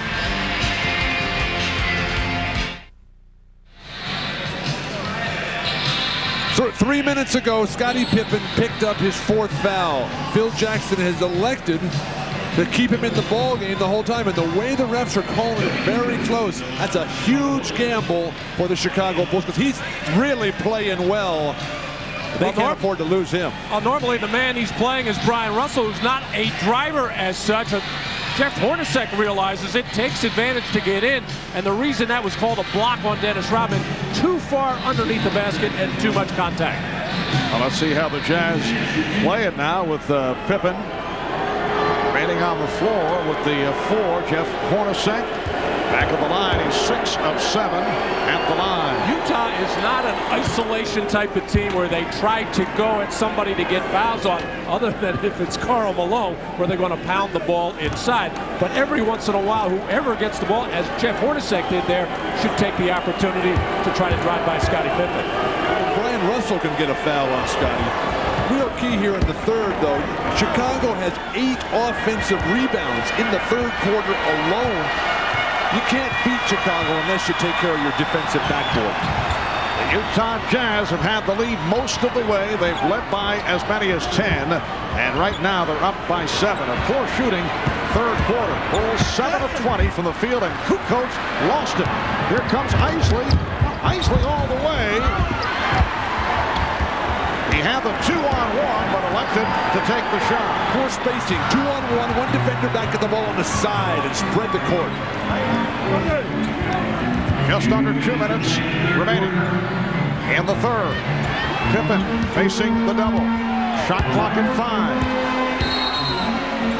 And Joe Crawford with the whistle indicating illegal defense on Utah. The ball's coming down the middle of the court. When it's one defender back, you got to have the ball on the side. That makes the defender commit to the wing, and that allows you to pass the ball to the guy coming up the middle of the court. These teams get so few fast breaks, they don't get enough practice at it. I've never seen teams just do not want to get out and run. Take advantage of those long rebounds and those steals as much as they should. You played for Jack Ramsey. You know how to run the 2-on-1. Only the first illegal defense that was called. It counts in the foul. So Pippen with the bucket, and he heads to the line. The foul committed by Hornacek, his 4th. Now Hornacek in foul trouble. That'll bring Shannon Anderson. Terrific position this time by Scottie Pippen. The drop step and able to avoid any double team that was about to come down as Howard Isley continues to be the rover defensively. Not worried at all about Randy Brown as an offensive player. Hornacek to the bench with 4, but as I'm watching Scottie play right now, a good time for a flop against him to try to pick up his 5th foul. Chicago comes with the press after the made free throw. They go to the trap, and it succeeds. Oh, apparently a foul call.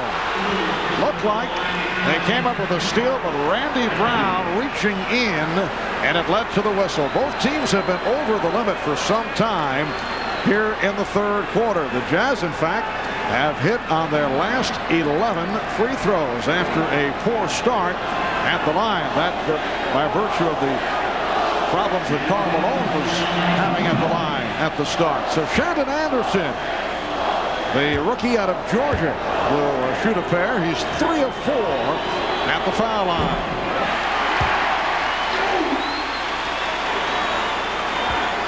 A minute 39 remaining in this third quarter. It's the Jazz up by 4. Anderson connecting on 1 of 2. Utah leading 65-60. The pace of this game, you're going to wonder what Jackson and Sloan are going to do with their normal substitution. I think the guys can go the whole way. It's been a half-court game. George with the step. And Morris on the rebound. Isley. Nice setup. Here's Russell for 3. So Brian Russell with 14 points. That's his 4th from downtown. That was deflected out by the Jazz. The Bulls with 21 on the shot clock. That's what I mean about taking advantage of an opportunity. Michael Jordan drove, missed that layup, and never could get back in transition.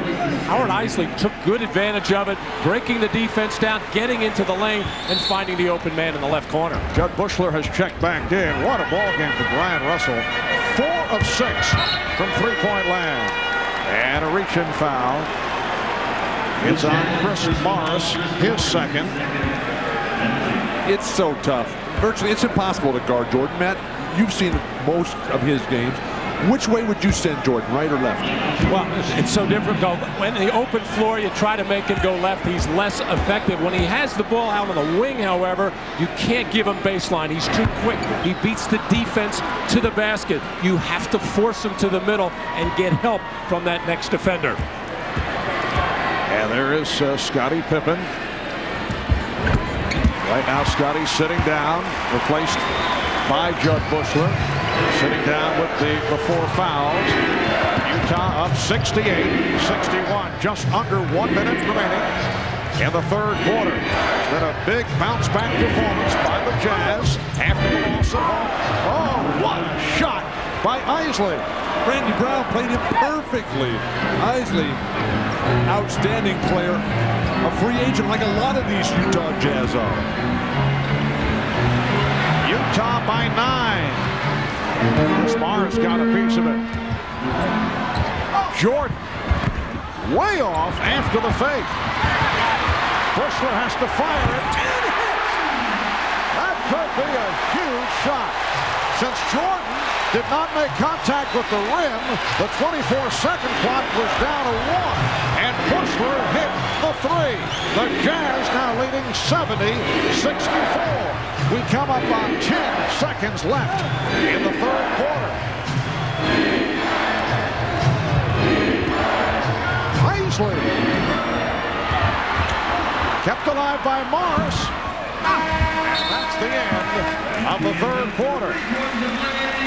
So it's the Utah Jazz 70, the Chicago Bulls 64. The Jazz trying to send it to a 7th and final game here on Sunday. We'll be back here in Chicago after these messages from your local station. You are watching the NBA on NBC.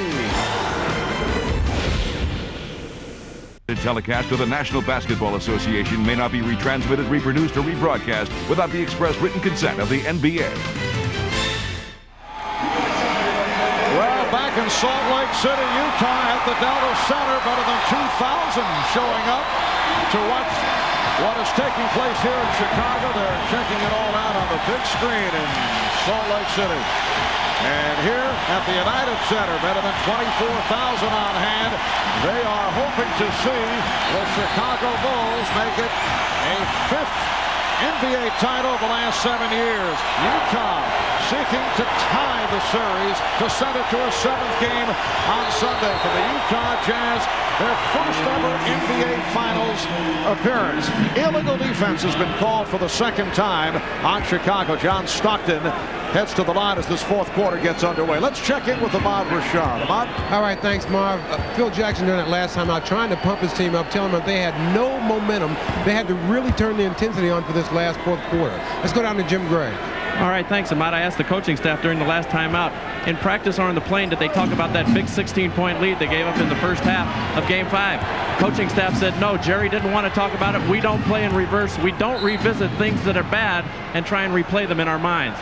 Marv. All right, thanks, Jim. Kickball has been called. A new 24 presented to the Jazz. It's Utah 71 and Chicago 64. Well, 4th quarters are when the Chicago defense gets very serious, but it's going to be hard to do right now as Michael Jordan gets a breather to start the 4th.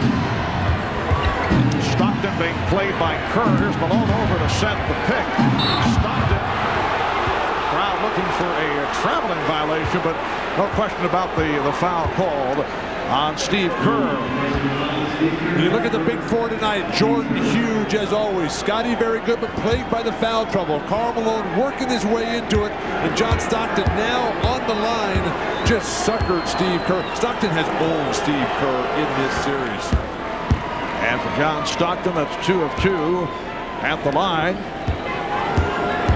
Chicago Bull fans like to think back to Game 6 of the final series in '92 against Portland. Remember, the Bulls down 15 after 3 quarters. Trailed 79-64, led by the bench. And then Michael Jordan came on for the finishing touches. They were able to win it.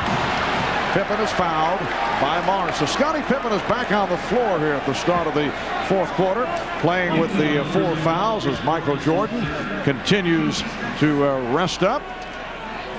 Well, don't miss sports history when the WNBA will make its debut. That'll be next Saturday at 3:30 p.m. Eastern right here on NBC. Two of the leading members of the gold medal winning Team USA at the 1996 Olympics will go head-to-head. Lisa Leslie and the Los Angeles Sparks facing Rebecca Lobo and the New York Liberty. That'll be the debut of the WNBA next Saturday, 3:30 p.m. Eastern here on NBC. The Jazz 73 and the Bulls 66. By in this fourth quarter. And yes, well, tried to call for time, but did not get the call on the careless pass. So the Bulls get it back. Brian Williams setting it up on Karl Malone.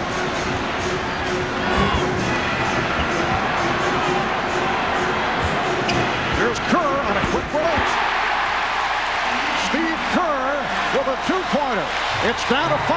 And Chicago is going to have to figure out how they want to play these pick and rolls. Steve Kerr has had all kinds of problems with John Stockton on this play. Minute and a half gone by in the fourth. Anderson way off after the setup by Stockton. Pippen for 3. Yes. Utah needs a timeout. The Bulls are within 2, and Jerry Sloan will talk it over.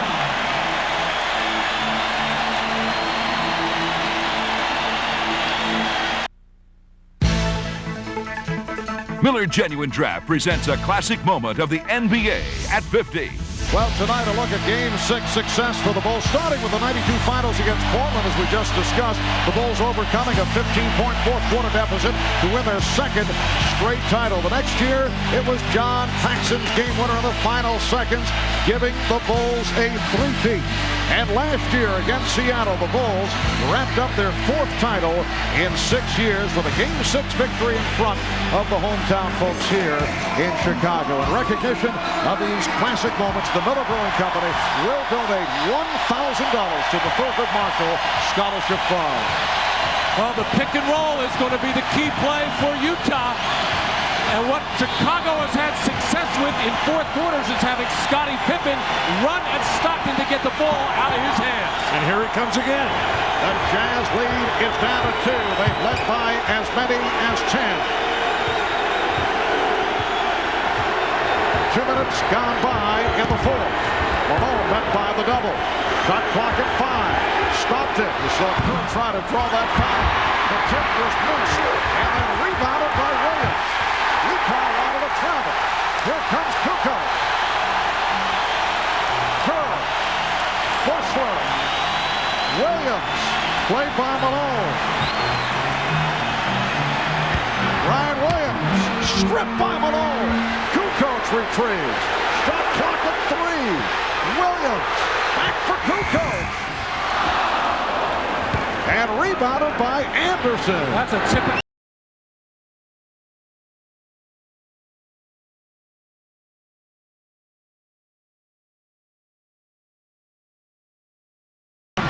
Delivery fading away once again.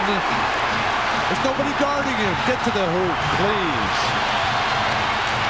Steve Kerr setting it up for Tony Kukoc.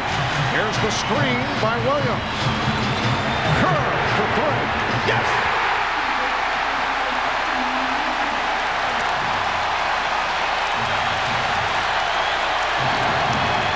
The Chicago Bulls have taken the lead for the first time since the opening minute when they led 2-0. Anderson sets it up for Malone, and he was fouled. And I don't think it's a case of the Utah Jazz going lightly now with Jordan on the bench. It's just some of the Bulls starting to step up right now. That was all set up by Tony Kukoc's penetration. First pass to Bushler, second pass to Kerr, as Michael Jordan becoming a happy cheerleader.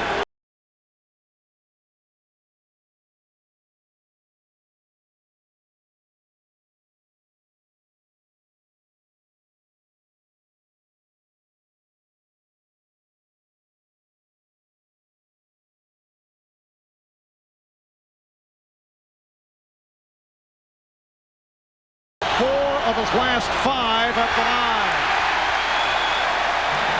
And here comes Michael Jordan. The hand is for Judd Bushler.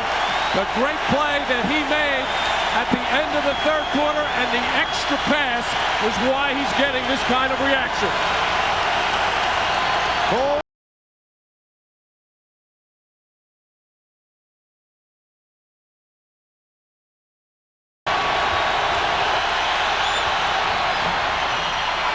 So Karl Malone converts 1 of 2, and he's tied the game at 74.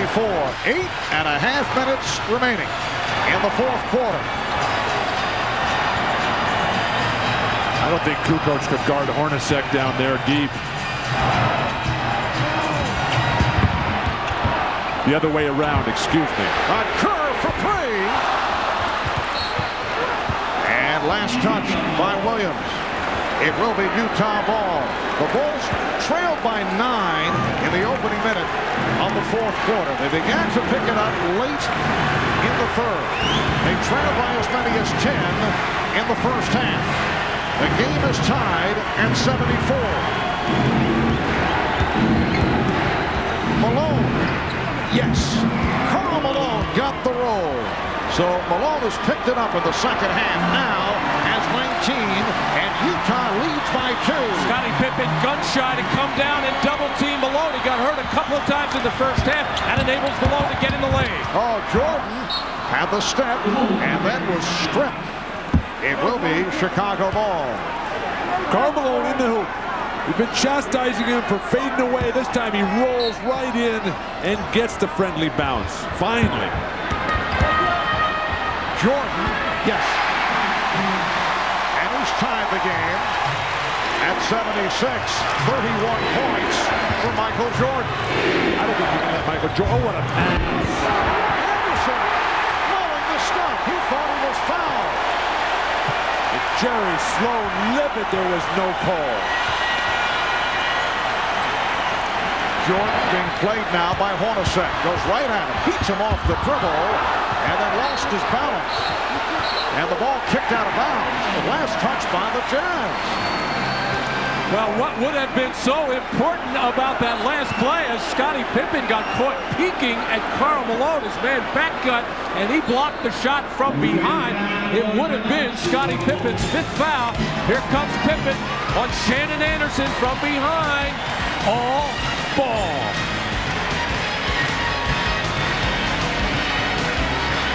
Jerry Sloan very upset. He was looking for the foul call, obviously, on Pippen.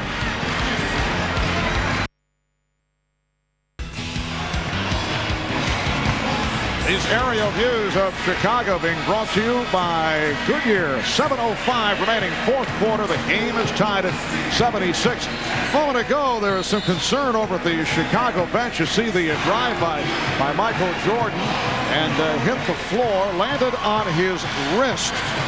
And they checked it out. Chicago trainer Chip Schaefer over to take a look at the wrist of Michael Jordan. Let's check in with Ahmad Rashad. Ahmad? All right, Marv. Chip Schaefer was just over asking Mike how the wrist was. It's a little bit sore, but he was fine. Marv? All right, Ahmad, and Michael Jordan remaining on the floor. 12 on the shot clock. Scottie Pippen. And Utah looking for a tie-up. Joe Crawford saying, discussing with Steve Javie, but calling the foul on Stockton, and that is number 4 on Stockton. Breakdown defensively for Utah. You can't let a guy just set a screen and then walk in uncontested for a layup attempt. And Michael Jordan sets that all up because on underneath out-of-bounds play, you are so worried about where Jordan is going. It creates opportunities for his teammates. Both teams have 2 team fouls. Jordan on the pull-up. And rebounded by Russell. Well, they made a change on that foul. It's Hornacek, not Stockton. Here's Hornacek firing. Yes, a 3 for Jeff Hornacek, who now has 5 fouls. So Hornacek with 5 and Stockton with 3. And the Jazz up 79-76. And deflected out of bounds. Last touch by Russell. So it will be Chicago ball. Look at the foul rundown. 5 on Hornacek, 4-piece on Longley, Pippen, and Williams. Jordan. You can't just open up the floodgates. Well, there's no shot blocker in there. The whole weak side defense had their back turned. As Michael has been thinking, take the ball to basket. You better have some help in there. It is a 1-point Utah lead. 33 for Jordan. Anderson got the step. And Pippen had a kind of pullback. Did not want to pick up number 5. Matt pointed out earlier that Scotty's just chasing that ball all the time. So who's ever matched up with Scotty can get wide open. Jordan. And Malone trying to keep it alive, knocked it out of bounds. So it will be Chicago maintaining possession. Michael Jordan just able to overpower Shannon Anderson. Nothing Hornacek could do. He's playing with 5 personal fouls. Karl Malone, not a shot blocker, up high, had his back turned anyway. Delay of game was just called on the Jazz. 5:45 remaining in the 4th quarter. And the Jazz up by 3 points. Had it knocked away, and again, last touched by Malone. Multiple opportunities. Everything under the basket is going Chicago's way. Karl Malone frustrated. Jerry Sloan disappointed. Malone has got to take over this defensive backboard. Snatch some balls. Knock some shots down.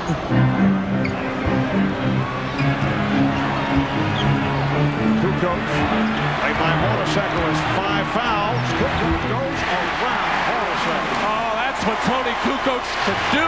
Have not seen it at all in the series till that play. That's the matchup I was trying to get to, but I had it flip-flopped. The Jazz by 1. Coming up on 5 minutes to go in the 4th. Again, burning Scottie Pippen, and Shannon Anderson cannot convert the layup. That's the second time he's blown the layup, and this time Jordan comes right back. Anderson felt he was fouled, no foul called, and the Bulls have taken a 1-point lead. Here's the trap on Stockton, and a foul. A holding foul. And the foul on Pippen, that's his 5th. Scotty gambling, as Matt has been pointing out, and Shannon Anderson cannot get this layup. Should have taken it up strong side. There was nobody there to contest. Now, Jim Gray has been telling us that Utah has to come to the ball and not run away from it against the Chicago press. What do you do with Pippen? You keep him on the floor here. 4 minutes, 40 seconds remaining. He looked over at the bench. Kukoc on the intercept. Scottie Pippen is playing with 5. He and Phil Jackson just had communication, in fact. I think you got to leave him in right now. There's very little time left. And the foul on Russell. Tony Kukoc emerging as a major factor, a very tough matchup for Utah. Experienced players know how to play with 5 fouls. Scottie Pippen has basically been a rover anyway, has not had individual defense responsibilities, but obviously he has to be careful. Both teams have 3 team fouls. Jordan, Russell had fallen down, but Jordan could not take advantage. Hornacek playing with the 5, racing it down. Played aggressively by Karl. Russell for 3. Never had a good look at it. Was looking to pass initially. Well, Kukoc tried to avoid the charge. The officials check over. It's Chicago ball. That brings a look of bewilderment to Jerry Sloan. And Scottie Pippen just looked over here. I think he said, I got away with one there. I thought he slapped that ball out of bounds. Just under 4 minutes remaining. 4th quarter. The Bulls hoping to wrap the series in this game number 6. The Jazz looking to extend to a 7th game. Jordan with the spin. Yes! And the Bulls lead by 3, 84-81.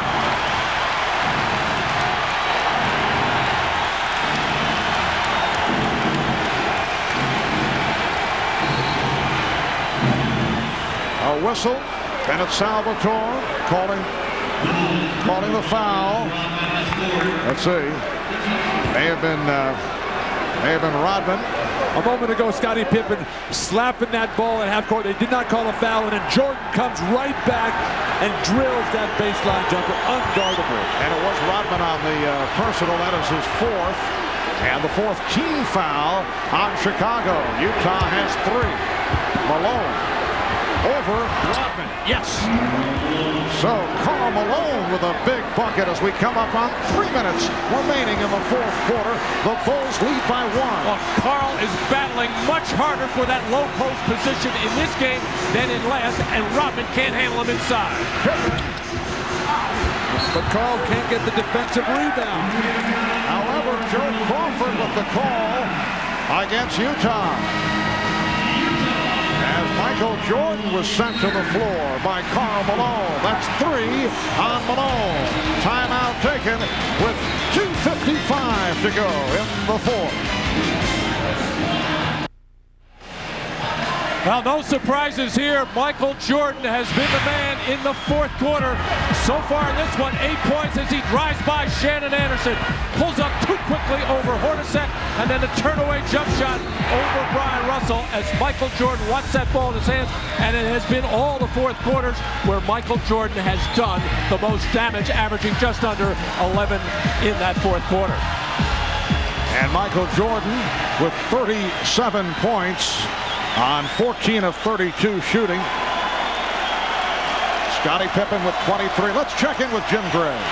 All right, Marv, during that timeout, Jerry Sloan very encouraging to his guys. Said to Shannon Anderson with a smile, keep going there. If you got the layup, next time you'll make it. Looked at Brian Russell, said, you got an open shot, take it. He was laughing, smiling, and having a good time. Something rare in this instance. Marv? All right, Jim. Yes, the Jazz with several opportunities here in the last couple of minutes. Both teams with 3 conventional timeouts. They each have a 20. Russell deflects it out of bounds. 12 on the shot clock. 2 minutes and 42 seconds to go. In the fourth quarter, it is Chicago ball, and they lead by 1. Chicago can get Kukoc in the paint when they want it. Here's Jordan. Rodman's back tap handled by Stockton. Jazz with an opportunity to recapture the lead. Stockton using the screen. Sets it up for Hornacek. Jordan with the rebound. Jordan saw the opening and then gave it up to Kerr. Jordan. Yes.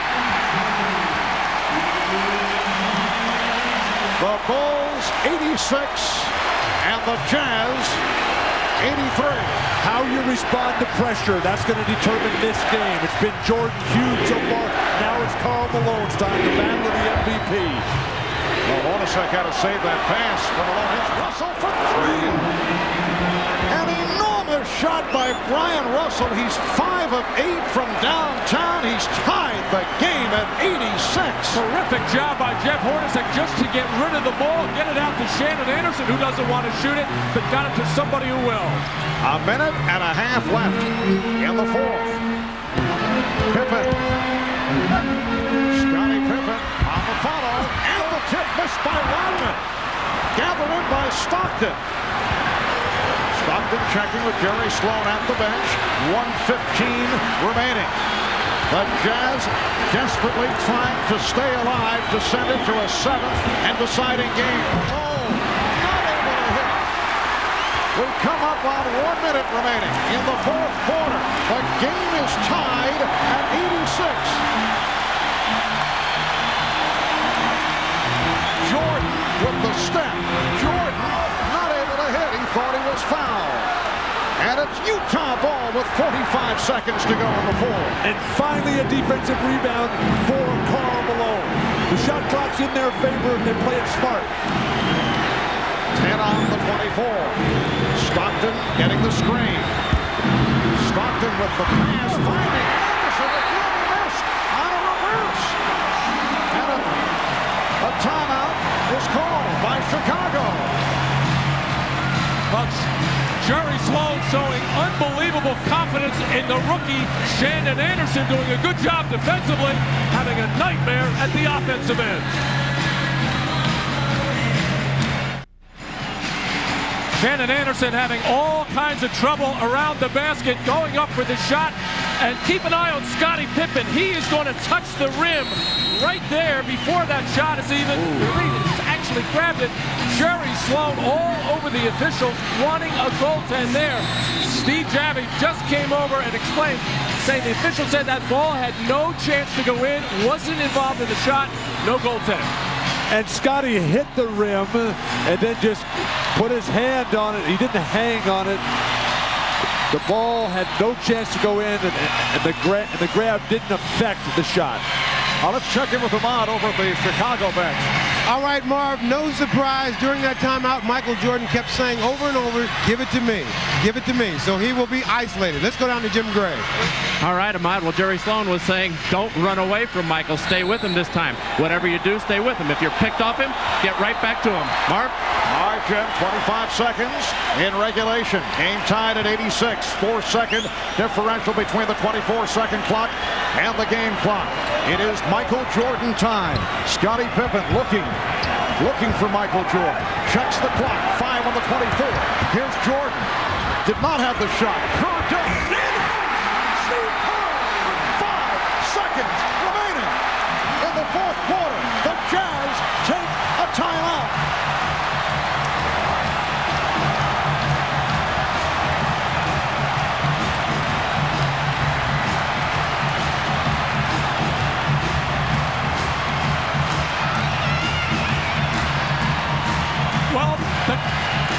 Well, the question was, would they come double Michael Jordan? Stockton game. Steve Kerr, reminiscent of John Paxson in '93.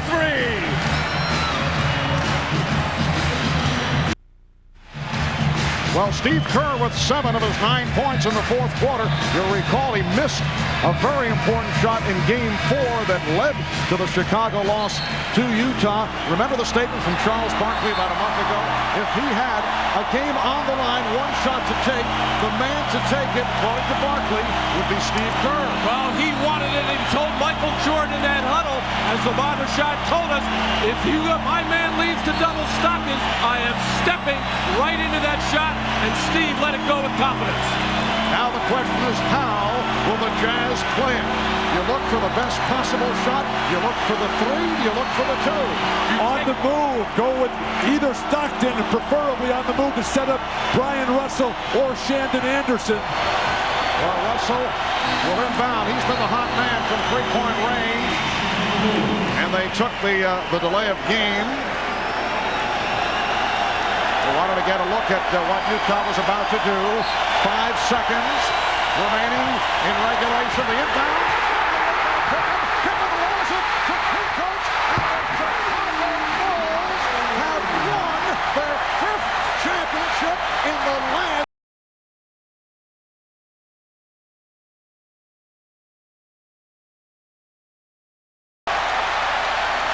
Now probably they'll say now it's over. The clock did run out. The Utah Jazz indicating that there still should have been 6 tenths of the indication is it is all over. The Bulls have won the title by defeating the Jazz 90-86. It is Bedlam here at the United Center.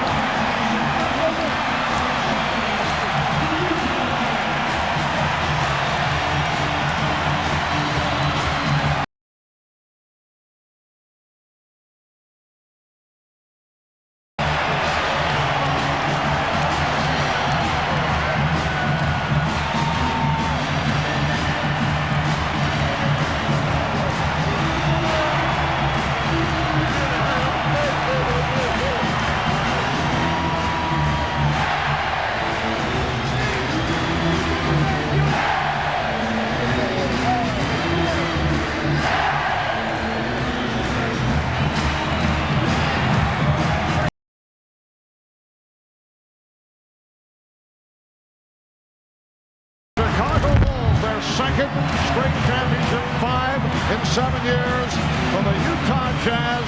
The conclusion to what has been a terrific season. A record of 64-18, a franchise record, but this is how it concluded for the Jazz. Marv, the height of Tony Kukoc on the inbounds pass, he deflected that ball, and when it bounced, Scotty just dove for it, and then the finishing slam for Kukoc to cap it. And was Shannon Anderson on the floor, not really a threat. Scottie Pippen looking to hang in the middle of the floor, so quick to it, and then having the wherewithal to knock it loose to Kukoc before he can get fouled. And Phil Jackson, so calm, so at peace with himself. And then the triumphant fist in the air. And he starts whistling, the true sign of a coach.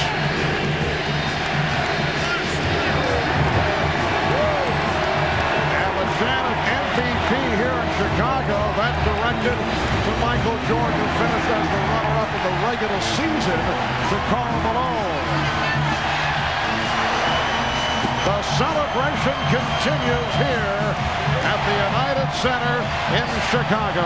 Well, it was obviously Michael Jordan and Scottie Pippen carrying the offensive load, but they desperately needed their supporting cast, not with any mammoth numbers or anything like that, but just key plays here and there. They got it from Judd Bushler. They got it from Tony Kukoc on that last defensive play. And did they ever get it from Steve Kerr on the game-winning field goal? And then when it was all over, Karl Malone goes by and congratulates Phil Jackson. An emotional moment there, very tough and disappointing. You don't get this far very many times. And then the two MVPs, Jordan and Karl Malone.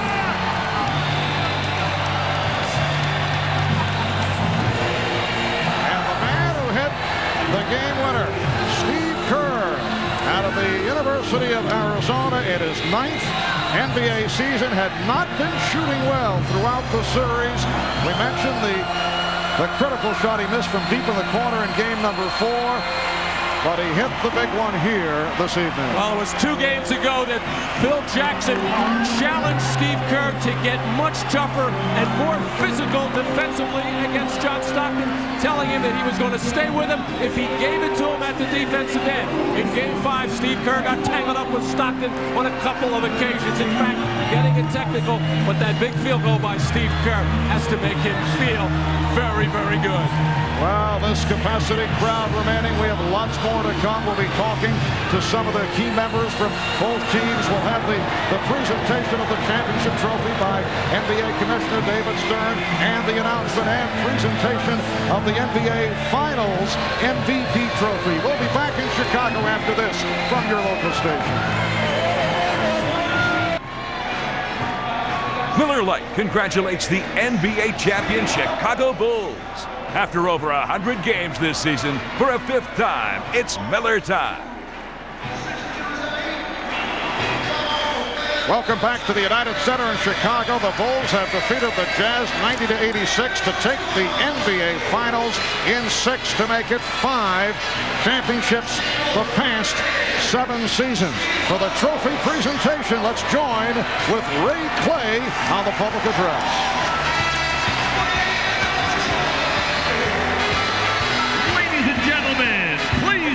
Attention to center court for the presentation of the 1997 NBA Finals MVP and the Larry O'Brien NBA Championship Trophy. First, let's meet your NBA champion, Chicago Bulls. First, Phil Jackson. And the Bulls coaching staff, Bill Cartwright, Frank Hamblin, Jimmy Rogers, Tex Winter.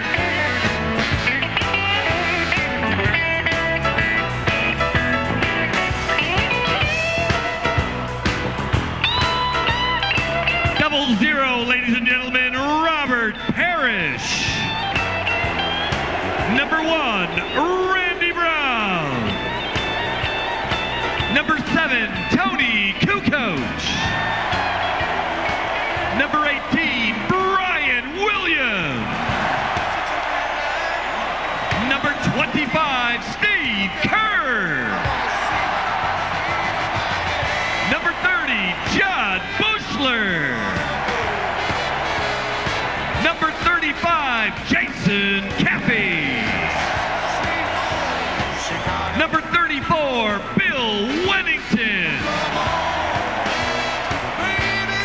And your starters, number 33, Scottie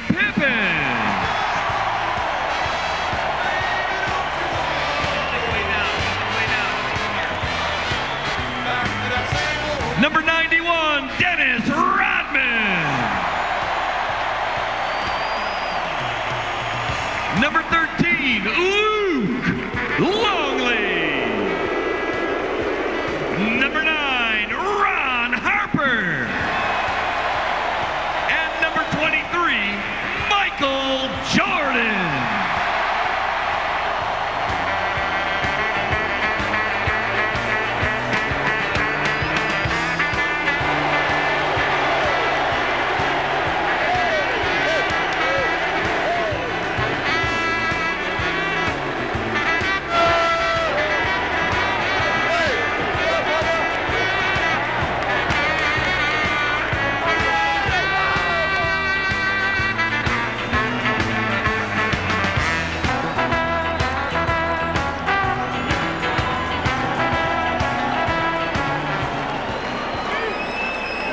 Now for the trophy presentation, here's NBC's Ahmad Rashad. Well, they had this party here last year, and once again, the Chicago Bulls are the 1997 champions. Now for the presentation of the 1997 championship trophy, and I'm joined by Jerry Reinsdorf, chairman, Jerry Krause, vice president of operations, co-captains Michael Jordan, Scottie Pippen, head coach Phil Jackson. And now for the presentation of the award, here's the commissioner, David Stern. Two great teams showed the world the best of NBA basketball, but there can only be one champion. And the Chicago Bulls are the 1997 NBA champions. An extraordinary effort. Congratulations, Chicago. Congratulations, Chicago Bulls. Congratulations, these spectacular players. Here it is, the trophy.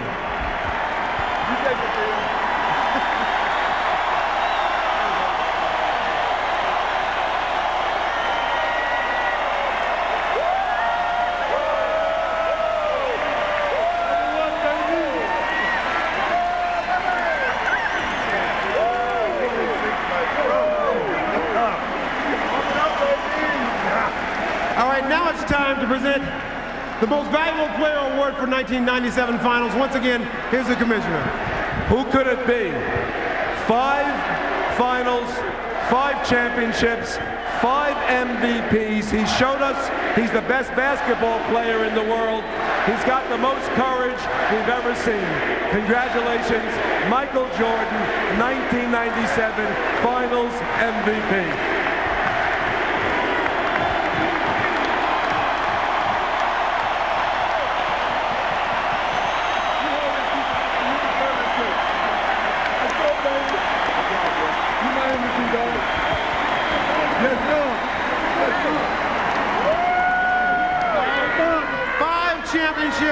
Out of 7 years, Mr. Reinsdorf, you got to feel like this is, in fact, a dynasty. Well, it's incredible. It never gets less exciting, but we beat an incredible team. I mean, this is the toughest team that we played in the playoffs, and they really ought to be co-champions. What a courageous team Utah has, and what a great victory for our club and for our fans. Tonight, as great as our players were, the energy and the life in this building, I know, made the difference in putting them over the top. So thank you, all the fans of the Chicago Bulls. Come on up, Phil. Now, I know the destination is important, but I know that you enjoyed this journey this year. No, I didn't enjoy this journey. This was filled with injuries and suspensions, but we had a great run, didn't we? It was wonderful.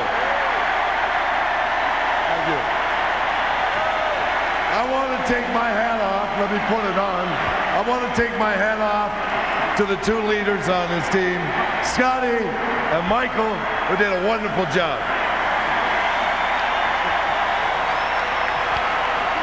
Phil, before you get out of here, Phil, see, it was so much fun this time. We're going to do it again next year? Oh, man. I don't know. 3 times is nice. I know that. I can't remember when it was. But you think you guys will get together and do it all again? Oh, tough question to ask us right now. We're just enjoying what we're doing. Celebrate. Go ahead and celebrate. Yes. Michael, you're named MVP, but as you accept accepted the trophy, you said to Scotty that he was your MVP. Scottie Pippen we're a tandem. It's hard to split us up. He means a lot to me when I go out and play on the basketball court. He relieves a lot of the pressure that I have to deal with. I try to do the same for him. It's hard to take this MVP by myself. He's got to take half of it. I take the trophy, he may get the car.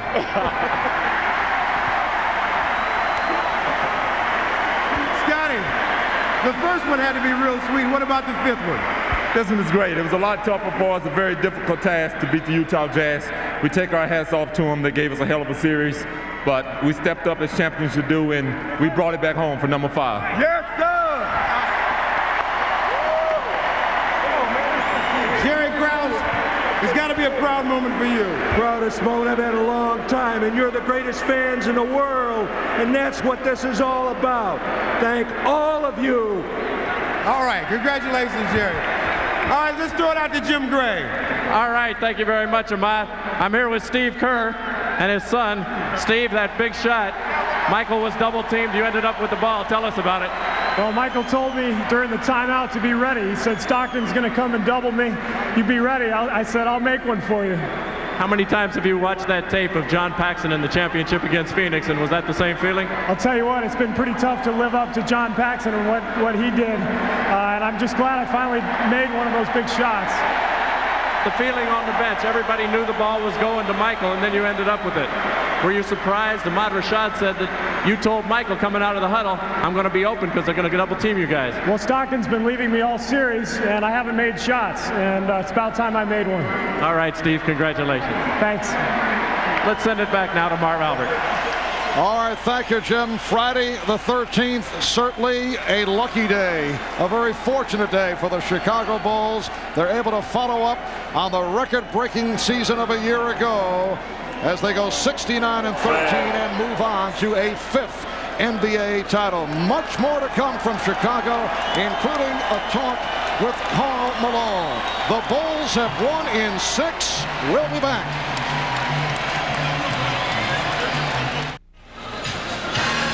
Well, Michael Jordan continuing the celebration, the confetti flying from above here at the United Center. Let's get back to Jim Gray. Jim? All right, thank you very much, Marvel. I'm now with the only man in the history of the NBA to win back-to-back championships with 2 different teams, Dennis Rodman. Dennis, this has got to be a tremendous relief for you. You really struggled throughout this series, didn't you? Yeah, I did. I think I played pretty well this game, Game 6, and you know, it's a relief that I got this off my shoulders. And it feels pretty good, though, you know. It feels real good. But, you know, after all the things that have been happening to me, you know, I think that I deserve a little goodness. That's certainly true, but why didn't you have the energy that you have had for so many years, and particularly throughout this regular season in this series? Well, the regular season, I've been having a good energy, and I played pretty good besides some of the things that have been happening. But this series, you know, it's like the Atlanta series. I've been taken out, you know, I wasn't effective, but I think people go through that, you know, so... You know, whatever. I mean, we go to those things through life, and this is one of them. What do you have to say about Utah? Was this the best series that you have been in as a professional, or was it one of those Piston-Lakers series? I think it's one of those Piston-Lakers series, and but Utah gave a great fight. They're a great team. You know, it could have been a co-NBA champion, but... Were they better than you had expected? Oh, yeah, totally. Utah's a very sound team, very fundamental team, and you got to take those hats off to those guys. They got a great team over there. What about your future now, Dennis? It appears as though you may have worn out your welcome here. Do you feel you'll be back, or do you feel you'll continue in the NBA? I don't think I worn out my work. I think people need to rally around me and help me out for a change instead of people throwing darts at me and things like that. You know, I've done a lot of good things to this city. I've done a lot of good things for the people around the country, and people like to see me. You know, I entertain, and hopefully that people won't see my negative things and look at the good things sometimes. You cried just before the game tonight in the pregame. How much emotion has it taken out of you, this apology and what you have been through the last few days? Well, the last few days, you know, I'm a strong individual, and you know, it's just the fact that, you know, I've taken a lot of abuse, you know, in my life, and especially this year, and it's just worn on me at the particular moment. And people, much of it, you'll admit, is deserved. Most of it deserved, but I look at it like this, you know, I'm a human being. I got emotions, and you know, so many times you can pound a man to the ground, and you know, I felt emotion today and on the show, and I hope people will look at that and say, hey, that's not a fake, that's real, that's an individual there. Dennis, congratulations. Enjoy the moment. Hello, Mom. Hello, Alexis. All right, let's send it back now over to Marv. All right, thanks, Jim. And a solid performance for Rodman, 33 minutes, 11 rebounds. Certainly did a decent job, but the questions do remain about the future of Dennis Rodman. Will he be in a Chicago Bulls uniform next season? Now, moments ago, Peter Vesey talked with the regular season most valuable player, Karl Malone of the Utah Jazz. Karl, you said after the first 2 losses that was the low point of your professional career. Has this taken it down another rung? Well, it have. The guys played hard. We did a lot of good things out there, whatever, but you got to give them credit. You come in, you play hard. I never got in the rhythm at the free throw line and stuff like that. You always look back on it now, and obviously that was big, but the guys came and played hard, and we've had a great year. Don't take anything from those guys. They played hard. They did what they needed to do down the stretch, and we had opportunity. We just didn't do it. I think we both agree that you did not play to your MVP standards or your usual standards. Do you feel you let yourself down, or the team, or the city? No, I don't feel that at all. I've had a hell of a year, and I'm not going to let anybody second guess that, because when you start doing that, you might as well quit, and I'm not a quitter. I don't feel that. I felt I came out and I played hard. I didn't have the kind of series I would like to, and everybody will say whatever they want to say, but not at all. I came out and I tried to play hard every night, and sometimes the shots might not be there or the free throw, but the effort was there every night. So, no, I don't feel like I let anybody down. If they do, to hell with them. Larry Bird said to me before coming into this series that there was a huge pressure difference between the Western Conference Finals and the Finals. Did you feel that? Nope. No, I didn't. I felt that we didn't do some things, and like I said, obviously I didn't play up to the way I wanted to play. The hell with what you guys wanted me to play like. I didn't play like I wanted to play.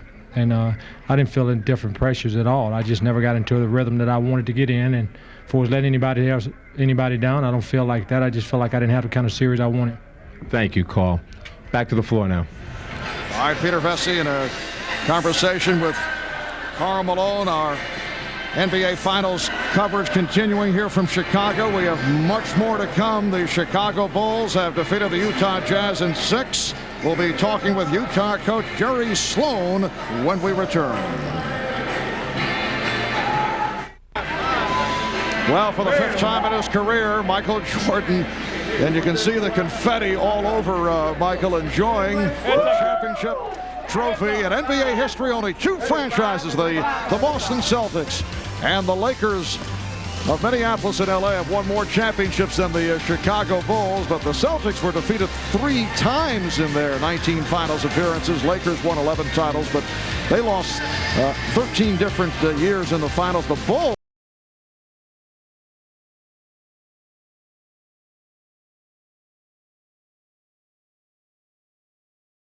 seven. They have defeated the Jazz here tonight in 6. Let's get back to Jim Gray. Jim? All right, thank you very much, Marv. Well, I just spoke to the Bulls chairman, Jerry Reinsdorf, about the possibility of all 3 guys returning next year.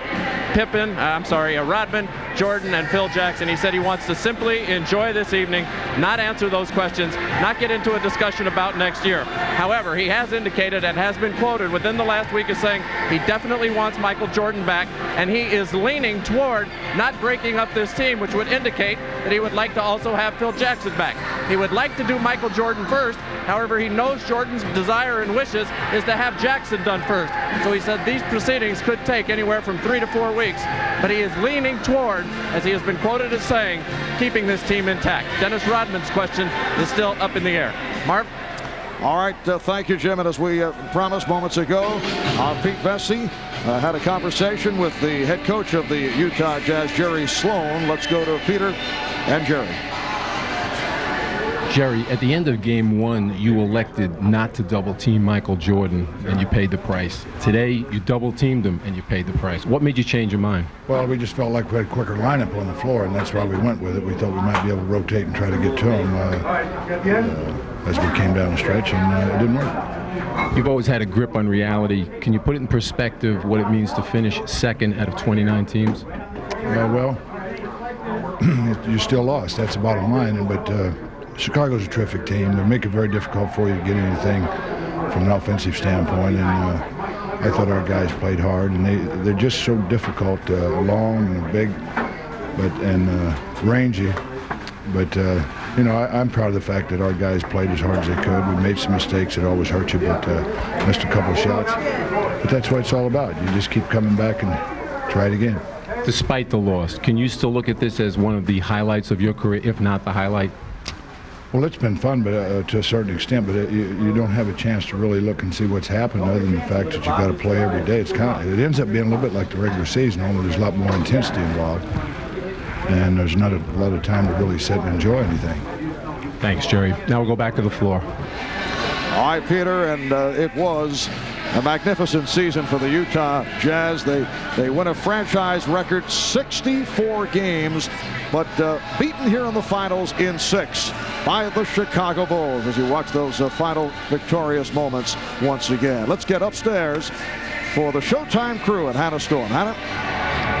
Thank you, Mar. And now time for some final thoughts from Dr. J and Mike Fratello. And Doc are going to be in the front office of the Orlando Magic next year, so this is the last time you'll watch an NBA Finals with us. And from this vantage point, how will you remember the series? Well, I'll tell you, this has been a great seat to sit in for 4 years, and I do expect to be here with the Orlando Magic as defending the Eastern Conference Championship that we're going to win in the next few years. This has been a great series, and the thing that I really loved about it, I think, was the combativeness, the competitiveness, the attitude that it was never say die, never give up. I mean, 2 teams went out there and played in this series, and 1 team won, and the other team had to be beaten. They didn't just give it up. They had to have it taken away from them. It'll also be remembered for some defining moments by Michael Jordan, the buzzer beater in Game 1, the inspirational performance in Game 5. But Mike, maybe his biggest play was an assist in the end. Well, Hannah, they say there's a time and place for everything.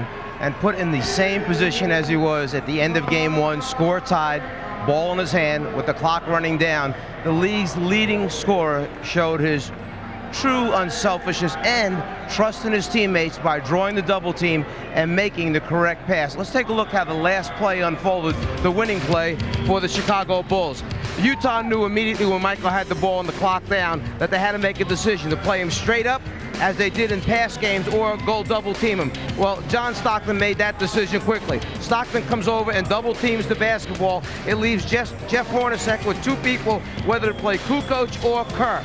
Kerr comes to the basketball, creates more distance, and if you watch Stockton coming out of the double team, he slips slightly in trying to recover to Kerr. Kerr wide open, knocks down the winning shot. So a great player shows that there's a time to shoot and a time to pass. Michael Jordan makes the right decision. Well, Mike, thanks for changing hats this year from coach to czar of the telestrator and being with us for the playoffs. Good luck to the Cavs, Julius.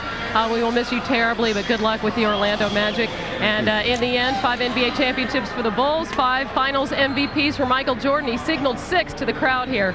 We can only hope there's more to come.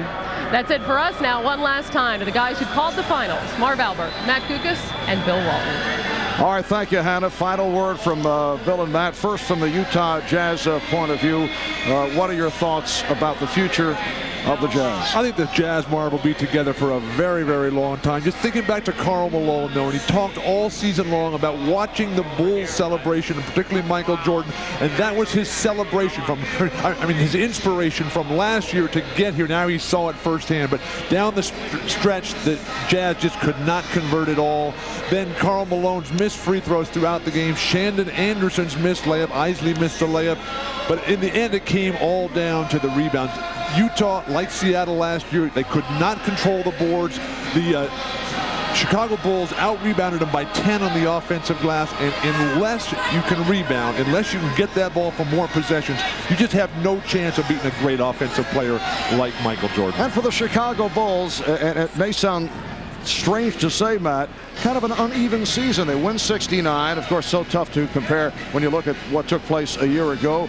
Did not look particularly sharp at the end of the year. Did not look particularly sharp early in the playoffs, but had enough to pull it out. Again, number 23 led the way, particularly in that inspired, flu-ridden effort in the previous game. Well, all championships are great, but this one had to be particularly sweet because of those expectations that you mentioned, Marv. Coming off a record-breaking season last year, came very close this year with 69 wins. All the distractions that this team had to go through all season long and the injuries that they had to deal with. So this particular championship year, they met a lot of challenges and handled it beautifully. So in summing up for the Chicago Bulls, it is their 5th championship in the last 7 years. A Chicago team that featured one of the greatest players of all time, one of the greatest players the sport has ever seen. In 1991, Michael Jordan dazzled the NBA world, and we watched as he rejoiced over his first championship. His will to win carried through to 1992, never ceasing to amaze us, and sometimes even himself.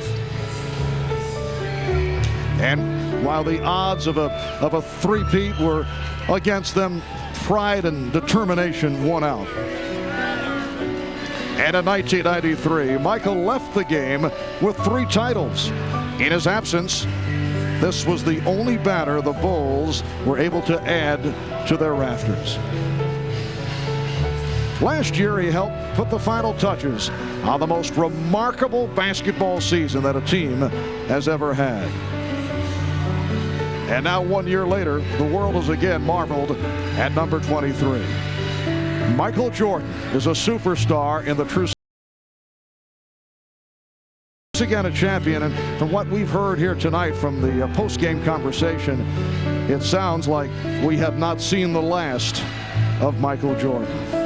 From all of us at NBC Sports, it has been a pleasure to be a part of bringing this all to you.